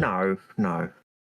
But his point stands. If you're in a piracy dogfight or whatever, and you essentially take out someone else's fighter or disable it or soft death it, you can just essentially swallow it and then just repair it in the bay or whatever, and then you've got a whole nother ship ready to go. Repair it. Yeah. Or melt it down and use the bits and pieces to repair your crap. So it's probably the ultimate smash and grab ship. It's a really good. It's a flying safe, basically. Like there's things in it to keep your loot that they've talked about. It's really good at dumping cargo into. It's really good at just grabbing things and going. And here's the thing. Because it's got turrets in there, you could literally swallow a person's ship with the person in it and just go and say, get out or you're dead, and then get them out. Surrender your ship or you're done. Yeah. And kidnap them and extort for money and all that stuff as well, if you wanted to. As I was about to say, it is the only ship we've got so far with internal turrets. Oh. Like... But I think that's only on the that's only on the assault, I think. I'd have to go back. I'd have to go back and look. I'd have to go back and look. It's been a hot minute, but the point still stands. Yeah. Yeah. Either model, no matter what one it is, you can use them in ways that are just not intended. And again, even if you wanted to transfer those 6 tanks, though they can't technically drive in the door of the Ironclad, what's stopping you from just picking them up and put with the tractor beam and putting them into the ship? And even if those tractor beams for some reason can't pick them up, why can't you get an Argo tractor and put them in? So there are ways to work around the limitations they've put on that thing to make them really quite versatile. I'm personally a bigger fan of the Ironclad over the Assault, just because it's got so much ground-focused warfare that I think it clearly shows you what happened with the Liberator was kind of a mistake. And I honestly think the Liberator, if they come back to it, I would move the Liberator away from being this ferry ship that's just transporting stuff through jump points, because that's the only role I can see for it now. And maybe if they made a variant of it, just make it all ships. or it just carries 5 ships, and there's some way that it rotates them around, or there's elevators or something like that. So that maybe an elevator with doors that close over the top that are also another pad. Do you know what I mean? So if you take the 2 off, the doors open and then the elevators come up and then the next 2 fly off, something like that. I don't know. They'll figure it out. But most people, when you work it through, something that's all ships is preferable to something that's a mixture. Because again, you're trying to do 2 things and not doing one either particularly well. But yeah, it's just I know you guys probably agree. Well, I know unless I'm misremembering, I'm pretty sure that the Liberator had the Liberator is like a drive-through, and that's why I've always thought of it as more of a garage than what the but the Ironclad's going to be. But the problem with that is you're doing 2 vehicles and 3 planes. X is saying get rid of vehicles and just make it all planes. Make it all planes, because essentially the assault is the all vehicle variant. Right? Why have something that tries to do 2 things and neither of them very well? Right? Because it also does cargo. So you're doing cargo, vehicles, and ships, and the only real use for that is really short ships through jump points. Back then, a lot of the ships didn't have jump drives. Like as an example, the 100i didn't have a jump drive really recently. And they had to physically model it in. It's right up on the nose in this weird spot. But it didn't actually have it on paper either. And then they went back and added it. Right? So when you actually add this through, they've now changed it so most ships have jump drives, if not all the ones that really matter. Right? So there's no real need for the ferry anymore. Yeah. And when the Liberator first came out, that's all we saw it as. It was we always referred to it, the shipping ship. Yeah. And it became really evident that they kept saying it was needed for Pyro because they needed a way to get those smaller ships through the jump point. That's all changed now. So that means the Liberator is in this limbo space, and you don't really need a ship that does that mixture. So I think it becomes the light carrier. Yeah, that's right. Well, it is a light carrier, but like a more it's ship-based particular focus. Yeah, particular focus is the right words. So I wouldn't say it died. Jason Taylor says Liberator has died. I wouldn't say it's died. It's just on life support. I wouldn't say that. So SA is a military guy, and SA saying the Liberator is base ship for beachhead landings, and then I would return to you and say, well, then what the hell is the assault? The Ironclad assault? Because to me, it's why would you? Because fundamentally, if you wanted to do what the Liberator does, wouldn't you just have an Ironclad assault that does the ground vehicles, and the Liberator I'm talking about with just the ships, take both of them, that does the planes and that one does the vehicles? Why would you want one ship that just does a little bit of both? It doesn't, I don't know, it just doesn't sit right with me. I would have thought that a ship for doing beachhead type landings would also have your medical bay and your MASH your medical emergency hospital as well. And the Liberator has minimal of that, and the way it's even divided with the crew / passenger areas. Yeah, there's no it real doesn't seem to fit into that for me. The as you're hinting, X, I think the Drake Ironclad fits that mold better. I often get accused of poo-pooing on everybody's ships, but I, for one, am extremely excited for the Liberator. It's fine. Like at the end of the day, how do I put this? There is a need for it, but I don't think this is a bigger need.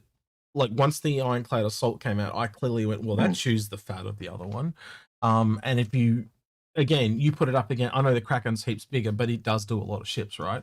You can see that there probably is a need to have it. But again, when they show the photos, they always show the Liberator with 2 other Liberators or all these other fighters and all this other stuff. So as soon as you go beyond the one ship, why wouldn't you have them for their dedicated roles? It makes it safer, more simpler, easier for training, all that type of stuff. So I'm more in the camp of having 2 than have one that does both. But there's probably a need for all 3, let's be honest. Now, could they redesign the Liberator, which I think needs to come? If it's no longer just a shipping ship, and could they redesign it so it does fit more of that beachhead landing ship. Yeah. Will they do that? Right, it'd be nice to see, but yeah. You want to do the next question, please? Yeah. Next question is from C. Nolan. He says, that's the one we've done. The Revengix says, will they ever go back to working on the 600i? Or have they given up on Origin? No, they haven't given up on Origin. I think it's you said before. Yeah, after AI stuff, yeah. It's AI stuff. It's the gameplay is not there. You look at the two variants for the 600. One is a passenger variant. One is an explorer. Do we have either of those gameplay loops in the game at the moment? No. I have to be honest. Every single time when I hear about a unannounced variant coming out, I think that it's the rest of the 400 series. Yeah, possibly. Yeah. It never is, but it's just where my mind goes. All right. I think it's time to educate Dafty Digit just a little bit because he just said something and I went, I can't believe you don't know that. So going back to the Ironclad again and the assault, I'm going to go over here. This is just for Dafty Digit because he's one of our mods and I want him educated. Liberator. So, just so you're aware, the Ironclad Assault will hold 6 tanks, right? The Liberator will hold 2. And then it holds 2 S-size 2 pads up the top and an S, I guess it's technically an S1 down the bottom, so it's a snub down the bottom. You cannot put 6 tanks on the Liberator. So again, you've got this split thing going on in the Liberator where it's half ships, half vehicles. And you've got all vehicles on the Ironclad. And you've also got a dedicated repairing facility on the Liberator as well. 5 tanks, my bad. They did drop 1 for the repair facility. You are correct. It's 6 on the normal Ironclad. Yeah, that's right. Oh, yeah. So yeah, that's just for you, Daft, all right? So just realize they are, again, you can see in the picture, there's literally a meter difference between the two in length. Yeah. They are concepts subject to change, blah, blah, blah. But again, from what we've been told, we can only ever go by what we've been told. So yeah, they are strikingly similar. They are almost like they're a variant of each other in a way. And we've seen this with other ships too. The Banner Merchantman and the 890 Jump. There was actually originally concepts, wasn't there? Rabbit. What did you do? What did Rabbit do? Rabbit pointed out that I was muted. I turned my mic off when I was coughing. That was the best you'd ever sounded. But you remember when we did that episode on the Banner Merchantman and the shop version of it? And that you can clearly tell that that's what the Banner Merchantman's become. And ironically, as a point of reference, I know that these are different, but to show you that there's a precedence, I go Merchantman. It's going to be a bit bigger.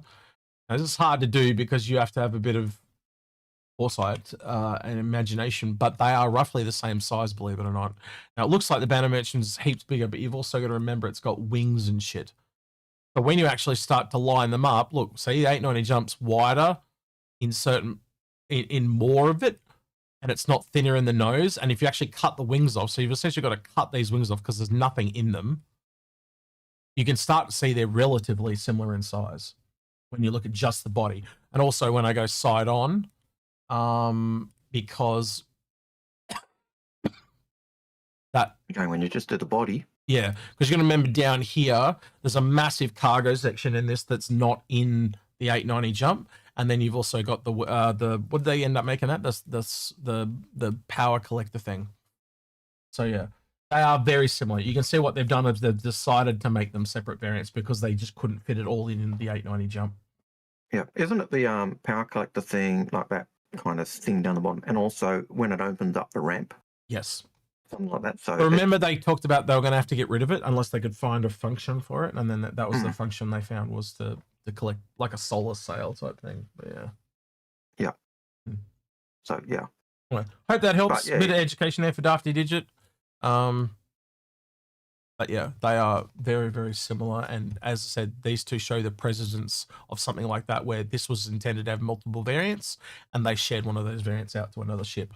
It's the same thing I think has happened here. They're probably going to make a Liberator variant, and then they went, no, let's put it off to another ship. Mm. And that's just where I wouldn't be surprised. I won't be surprised if they come back to the Liberator and make a ship's only variant. You know, so then you have two ironclad assaults and two Liberators. Makes sense to me. So, yeah. All right, next question. I can see that. Call An 057. Do you believe we'll get a real combat Titan suit? And do you think the current Abomination is really a long-standing gag? It was a little bit like that, wasn't it? It does. I am very. We did a whole episode, me and Essay, on Titan suits. And I actually think the Aegis Hermes might be the first Titan suit, but who knows? I'll have to kind of wait and see. We also did an episode on the Ikti, or the Iki, and basically said, look, it works as being a Banu abomination of slapping things together because they think it looks cool. It's also kind of shows you why it was never sold. Because it was essentially Wicklow buying them and converting them. Yep. It's a Wicklow conversion because Wicklow likes doing nasty stuff. They know how much we like Titan suits. Why the hell wouldn't they monetize that? But look how much people have brought the Atlas and played with the Atlas this year, and that's a non-combat variant. Imagine what it's like when they actually drop something that you can... real... You know, as we said in the episode, I think the Hermes is probably like a light scout or something. Can you imagine a type like just how you can kind of jump around in the Geo? Now imagine that in one that like runs and jumps really fast and shoots and all that. Like people go off their tits for something like that. Like it would be mad. So yeah, I can see it for sure. Yeah, and I know that you recall Josh Coombs' very first draft of a Titan suit. Where he was saying, you know, we pick up size 1 gun weapons and slot them onto the arm of the ship. You know, so that's the type of thing that he was talking about and dreamt of. And the first iterations of those drafts looked nothing like the Icky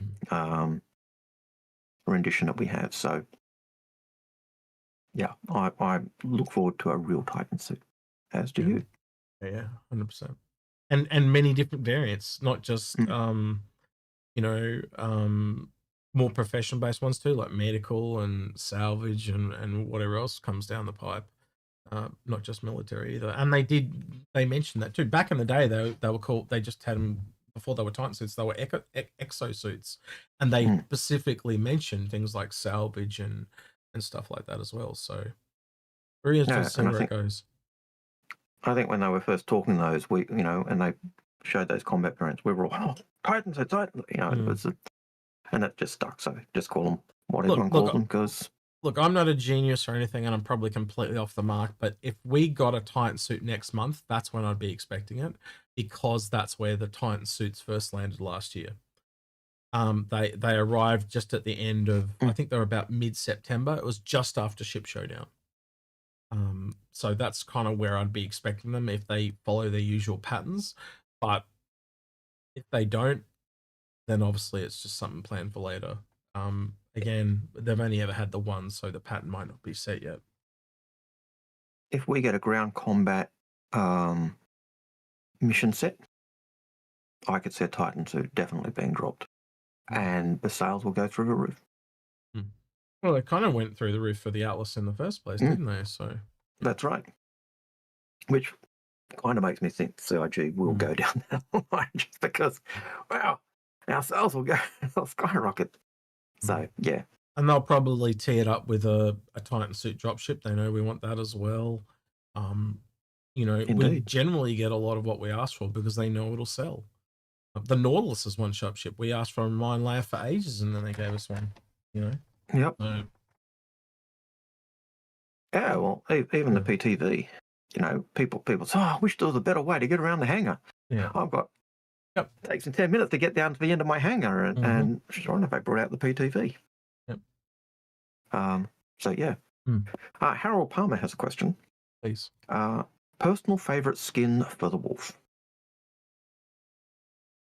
That's really tough for me because I think I like 3 of them a lot. The red one's really, really nice. The default's really, really good, and as is the concierge. Yep. I haven't made up my final mind on which is my favorite though. Yep. I saw a black one that looks pretty good. That would be the concierge, I believe. Is it okay? Or are you talking about the one that has the green and yellow bits on it? No. I just opened up the store and I'm gonna go look. Okay. I did like the red. You that was a pic. X sent me a picture of the wolf in the hang with the red skin, and my response was, "That looks really sick. Really awesome. The shit must be crap then." Because that looks so good. Yeah, it's the Rift Walker one, so it's the concierge one. Yep. That's the one that I had on it last night.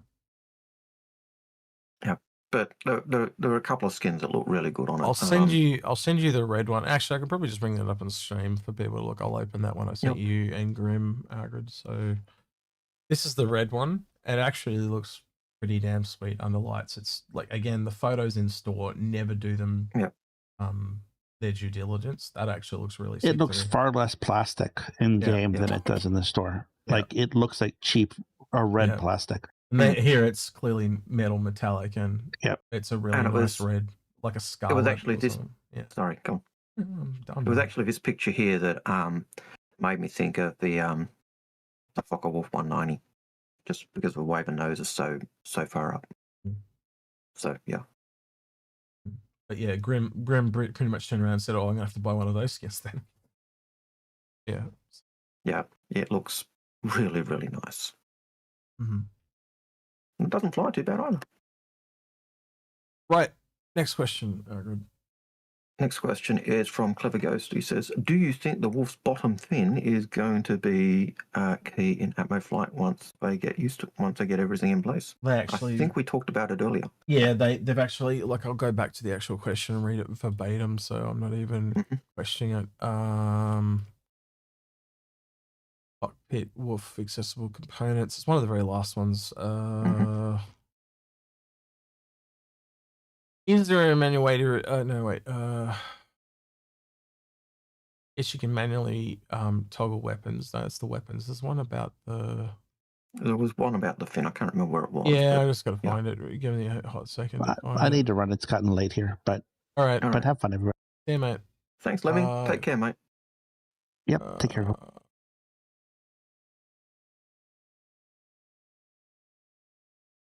Cockpit midsection, bring up the ship UI style, design elements. No, I can't even find it now. I was going to say, the fact that you're actually looking for it now means you can't find it, whereas earlier you just went, oh, there it is. Here we go. Will the fin affect the ship's aerodynamics? Can it be toggling in the VTOL keybind? The fin is the initial release, is tied to the landing gear only state. We are investigating a player control option to allow it to be manually toggled in a future patch. It currently does not dynamically impact aerodynamics handling, though when the control surfaces feature hits the PU, you can expect it to have an impact in atmosphere, your stability. There you go. So it will eventually, but not now. It works like a keel. Yeah. Somewhat similar. So I think it really needs, a racing variant needs to have a winged keel. You know, so yeah, that's just my 2 cents there. But Tomo asked me to do a poll, by the way. He wants to do whether we should call it a fin or a keel. I don't think it really matters. Nope. I think technically it's a fin, because it's not going through water, personally. Indeed. So yeah. What's the word? You know, you got like a dorsal turret and stuff like that. What's the ventral? What's the bottom? So it's called a ventral fin. Ventral fin. Would you agree that is the technical? Yep, that would be the more technical. It's a rudder. Yeah, see, now this is what I'm saying. So people are saying it's a keel, so we know it's not on top. But no, technically speaking, that's what I mean. I think it's a ventral fin. because you often hear them called a dorsal fin on sharks and stuff, right? So okay, well, what's the opposite of dorsal? Is ventral. We get dorsal turrets, dorsal ventral turrets. It's not a dorsal. Ruxtree wants to call it a rectal fin. What do you feel about that? I think he needs to keep his flappy butt cheek fins away from a vectoral fin. Anyway, but yeah, I'm just going to call it a vectoral fin. I think that's the. If I'm picking up the idea of the rectal fin, it's a probe. Oh right, yes, okay. He sounds like someone that could use a good probing, doesn't he, old Wux? Yeah. I think we just ended up on clip of the day. We shouldn't say that.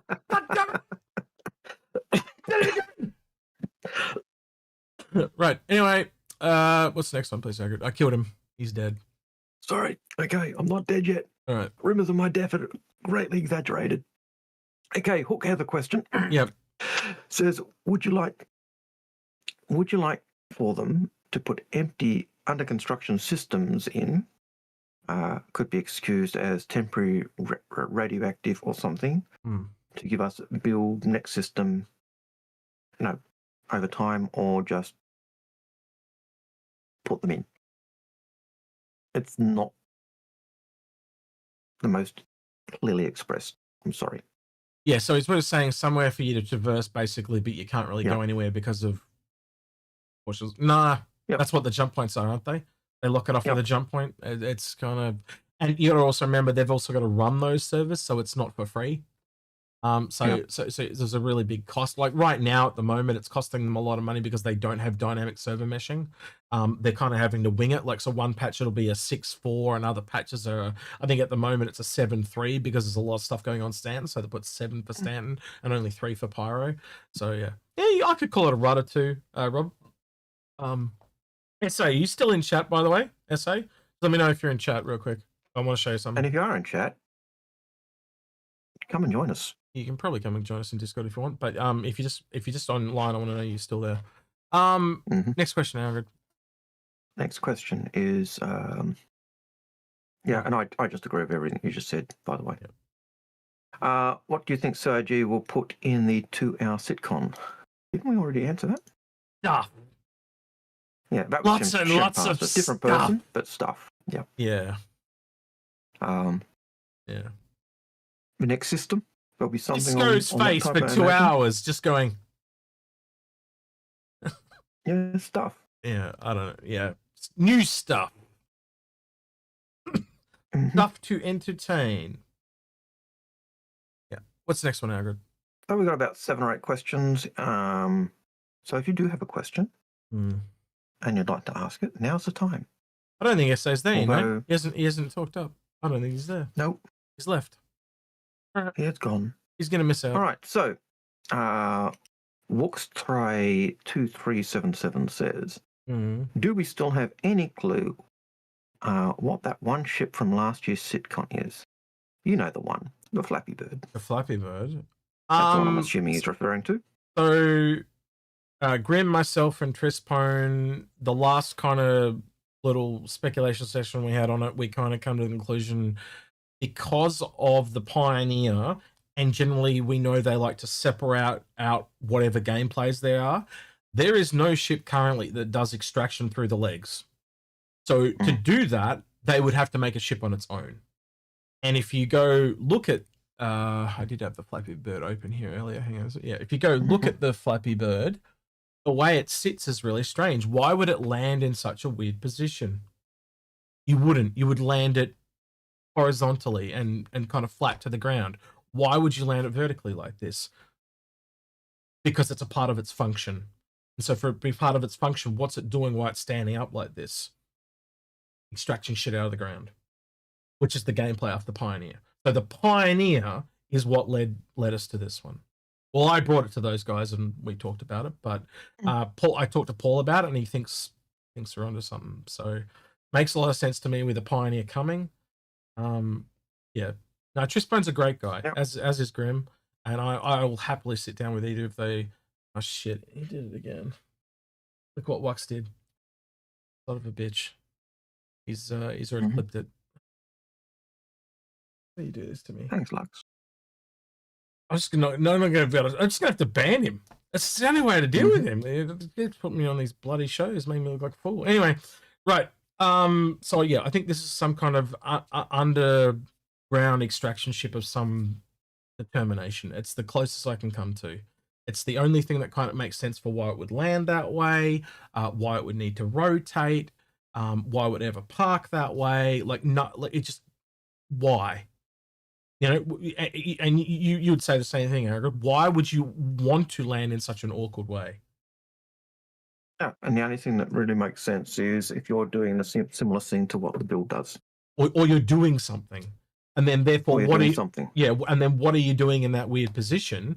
There's no other ship that does that right now, and you kind of look at how it sits and. You know, it's got that weird landing gear and stuff, and that's just what made me. I instantly started thinking of the Pioneer, and they talked about the landing gear extracting shit, and I just can't get away from it. Yep. And I brought it up to Grim, and I don't think I've heard back from Trispone, but I brought it up with Grim, and I brought it up with Paul, and Paul thinks we might be onto something. But and yeah, and it's feasible. It could just be a weird angle where it's just the gap between landing gear is blocked, and so it just looks like a single thing, but yeah. It does look like it's a single unit. And we do know they talked about like ships sitting on geysers on an underground extraction still a thing. So I hope this is our first underground extraction ship. And the fact that we know underground mining is supposed to be a thing, we know that with the Pioneer it's doing that type of stuff as well. Having a ship that specializes in it and makes sense. So yeah. That's an insult. Do you think they are secretly still working on bounty hunting 2.0?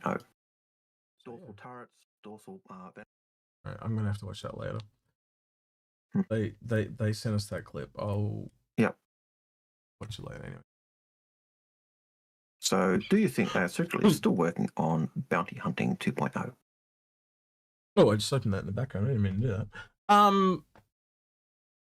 Bounty hunt, yes, they are very definitely. I actually have a sneaking suspicion, right? This is my theory. Feel free to destroy this to pieces. We get the RSI Salvager this year for a starter ship because bounty hunting 2.0 is not ready, and we know that they don't want to release ships without their gameplay. And then when it's ready, we get an Intrepid with bounty hunting. I think that's why. Yeah, you see where I'm going? Like it starts to line up all of a sudden, and I don't know. I'll put that to you. That makes sense to me all of a sudden. It does make sense. It'd be nice, but yeah, I think they're still working on things like that. It also then would mean that RSI is more than likely, if it is the RSI Salvager that's coming, more than likely our ship manufacturer for AIE. And I've heard rumors, so again, with a grain of salt, that the colors are like copper bronze. Yeah, and I could see that. And I would take what I just said then with a massive grain of salt, right? Yeah. Like to the point that I don't think it's real myself, but I'm just telling you what I heard. But if that was the case, I could kind of see that lining up with salvage. You know, that that color scheme. If it was RSI, the rust color scheme is if it was RSI, that rust color from RSI makes sense. Having an RSI salvage ship, having the Apollo coming and all the rest of it, all those types of things make you go, yeah, possible. There are handcuffs in the game. They've redone the Hawk in game. They've got things that they showed off a couple of years ago that they've physically been working on for gameplay. I think bounty hunting is behind scanning. You need to get scanning before you can have bounty hunting. You need to have first person scanning, all that type of thing. So I think when scanning comes in, bounty hunting won't be that far behind it. We know they've been doing a lot of work on scanning this year. So I would say maybe not this year for bounty hunting, but I'd probably say it'd be a pretty safe bet for next year if I had to guesstimate. What would you think about that? No, I think that seems reasonable. The fact that they've been working on scanning, the fact that you need to have scanning so you can actually, literally go around a settlement and go, yep, that's the target, that type of scan. And they did talk about it ages ago, being able to go somewhere and literally do a scan of people in the pub and go, yep, that's our target, right, and do that type of stuff. We also have the, not only the cuffs, but we also have the baton, the stun baton, that solved the blue. Yeah. And we've recently just had the electric guns, so that would be something I could see tying in with the stun That baton. makes sense, actually, all those electric guns, yeah. Taking people out, still killing them. Yeah, makes sense. Part of that bounty hunting gameplay. Yeah, I'd agree with that. Good insight. Neutralize instead of kill. Yeah. A nice novel approach. That's an insult. Yeah. What do you think it will take for CIG to have a freight elevator moment for the whole sea and its issues? Being more than just one ship? I think a lot of the whole sea stuff will probably come in around Nyx and the cargo walls. I think they've built the entire system around that ship to the point the whole raft changed. I think the raft was a part of that, and they just probably weren't working something about how the crane element of it was working. They probably found it too difficult and convoluted and just went, stuff it, let's change it completely and just have walls on the outside of the cargo. I think they pivoted. I think you're right. Like, when you look at the way the raft was, it really does look like it was made for unloading a hull C. Yeah. That was the original concept of it, to unload the C, Ds, and Es type thing. But now that you've got the raft elevator wall working, or supposedly working with the hull C, the raft got changed because it wasn't needed anymore.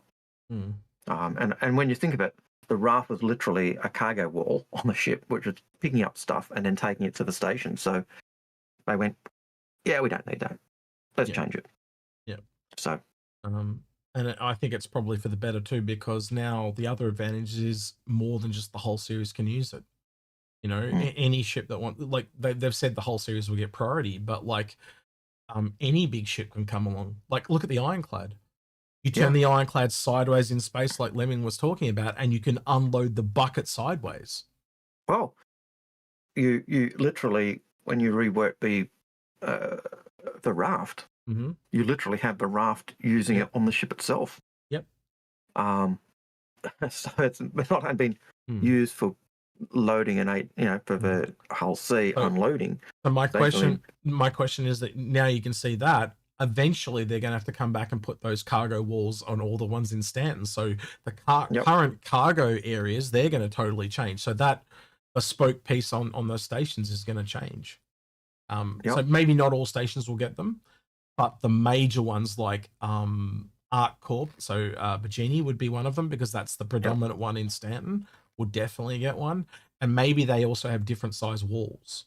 So they have, depending on the whole DRE that's going to rock up, I would expect to see those appear on all the main space stations above each planet, but at the Lagrange points, you wouldn't see it. But they may just do it on one station, or Kovalex stations or that type of thing. So, Socially Confused says the BMM is going to be a pain to unload. Not necessarily, because the whole thing loads down, or comes down to the ground, and then you can access it from 4 directions at once. So it might be really handy to unload that in a cargo area, especially if you've got the drones and beams and atlases and all the different tech in a low security, low tech environment. Yeah, it might be a pain in the ass to hand trolley it all on there. But in a regular environment, it should be okay, because you can, much like the raft, you can access it from multiple directions. Like, I find it easier to load a raft than I do, say, a Hercules, because the Hercules, you've only got 2 points of ingress, and you've got to kind of go uphill to get it in there, where the raft is just turn and fling, bang, and you can do it from the side, you can do it from the back or the other side. You can't do it from the front, obviously. But again, the Banner Merchantman will be able to do it from all 4 sides. So, yeah. And I wouldn't be surprised if the Banner Merchantman ends up with tractor beams. Yeah, internally as well. Internally or near the... Or on the columns or something that come down with the lift, yeah. Yeah. Absolutely. Very similar to what the not the 890, that's very similar to what the Connie has. Or they just deploy their whips and slaves and make them load all the cargo. No, because in certain areas they're not allowed to use those indentured servants. So. Yeah, but when you go to battery space, it's just all slaves. There's no drones. It's Yeah. crack the whip and do it, bitches. Yeah, I could see that. Yeah, but they can't use those in UEE space, and They can do it when they go to Hurston. No, They're just not called slaves. They're called airbags. Marvelous. Indentured servants is Do you get the reference? the correct term, I believe. Airbags, marvelous. Airbags. There will be Australians that get that reference. Do you get that reference? Airbags, marvelous. No. Oh my god. From the YoPlay ad, went in the 90s. Anyway, keep going. Detson says, question, why can't we have Grim Hex as a starting inclination for pirates? Grim Hex has really got to be all redone. It's that older tech now. I do think it'll come back and have its time over and have a massive makeover. And it'll probably honestly turn into more of a partial space station mixed with the kind of the stations in Nyx with the asteroids and stuff, but it'll probably be I'm trying to think of how I'd word it. It's kind of like half Shubin, half the mining outposts. Do you know what I'm trying to get at there? Like, because it's half and half, and I even think they'll expand it a little bit, and like, because you know how they've got the rocks that kind of expand out. Why can't you have like the landing pads at one area and like a ladder that goes, not a ladder, like an elevator, yeah, like in a living area. So it'll get. I think it'll get a full makeover. It's really the last place in Stanton that kind of needs it, to be honest with you. Yeah. Besides ArcCorp and the seas. Yeah. I don't know whether you'd want it as a starting area. I know players would want it, but whether CIG want it as that, because then it keeps you relatively law-abiding with the different factions having their own thing, and then you've got Pyro being the opposite. But I could see it definitely being used as a place where you have your NPC bad guys located, so it gives you that. It's I think you'd probably see it after Nyx. That's just where my brain goes, but it's also a necessity priority order, like, because that's something they can drop down the line, because it's kind of technically working. Like, does it really, but like when they need that kind of bad guy quest line in Stanton, it is going to be the place to go. So they're going to need it eventually at some point. It's just where that tipping point is.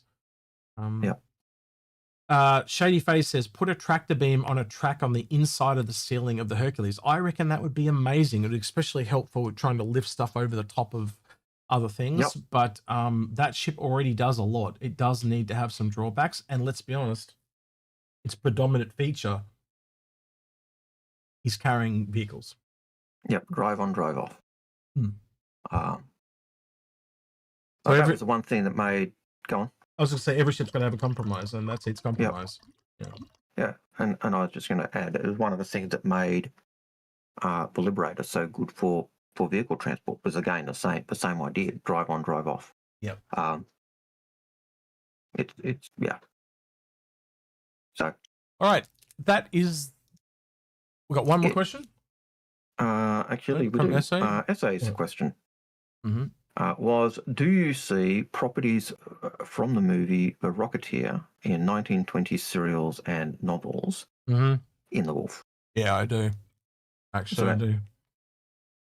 And I think that was one of the things when they were certainly looking at the concept artists, they were talking about the Kruger having that kind of very 1950s retro chrome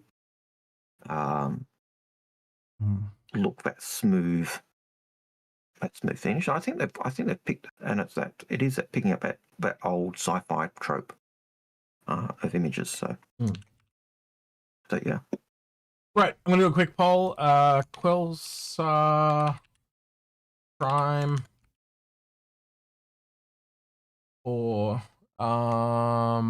Lens Nation.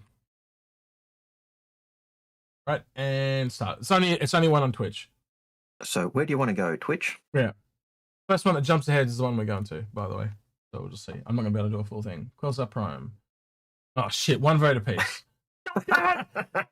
You son of a bitches! Let's make it easy. And they're going to deliberately leave it like that now. Yeah. No one else can vote now. Yeah, done. All right. Quells Prime. Quells Prime. I'll wait till we get to 5 votes. I think that's... Oh, they evened it out again. No, All right, now it's going to Lens Nation. Lens Nation. Right. Okay. What do you think? Lens Nation? We're doing the lead? Is it going to change? It hasn't changed for at least 30 seconds. Yeah. That way they can't blame us, you see. We can just... we can blame them. Yeah, we can just blame them. Now it's Corsair Prime. Oh, for fuck's sake. Oh, God, I can't even open the thing. And all right, here we go. All right, here's Corsair Prime. Right, let's see. We're gonna. I haven't rated him. No, they're the same. Typical. No, yeah, they're just like making our lives difficult on Twitch. That's all they live for. That's all they live for. That's exactly right. When we rode in Corsair Prime, I've called it. All right, let's. Can I end this poll? Poll. I can report my own poll. Right. Ooh. Yeah, look, I'll just vote for Corsair Prime. Then see how Brett's side. There, get done. Right. Yeah, so we're gonna check out Corsair Prime here. We will be watching. We do always watch you guys when you go over and see what you get up to. Ask him what he thinks of the wolf. He's obviously trying to race it and failing. He's looking forward to a racing variant. Ooh. Yeah. All right, so we'll be watching. YouTube, say goodbye to Twitch. Raids, one new raid. What do I always say? Twitch, say goodbye to YouTube. YouTube, say goodbye to Twitch. We'll see you guys next week. Have a good one, and we'll be watching. All right, and they're gone. They're gone. Right, now we can talk about them. What a bunch of cunts. No. Down now. All right. Teasing me with their bolting pole. All right, let's have a listen in. Oh shit! But yes, it does drift a lot, doesn't it? Just rated Raiders, welcome on in. Raiders, we're testing the wolf here on Yadar Valley. Welcome on in. How's your raid? Raid. How was your stream? It was good, thank you. Not that you can hear us, but it was good. Yep. You actually kind of. It's pretty quick, isn't it? I'm kind of surprised. It is very quick. It does have that real quick, zippy feel.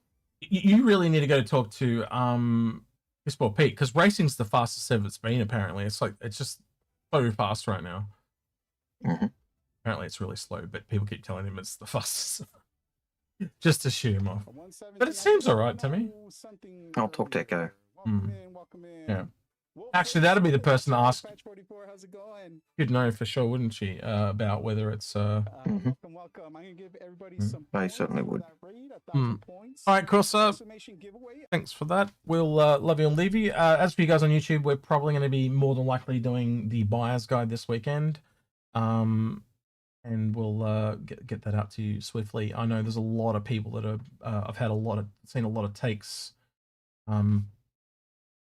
Coming up on YouTube, but yeah, we'll give you our thoughts. But I think you guys know us well enough to know what we're going to say already. But you know, we like to kind of put it in an archive, don't we, Algared, for posterity. Yeah, prosperity. I can't even say that word properly, but yeah.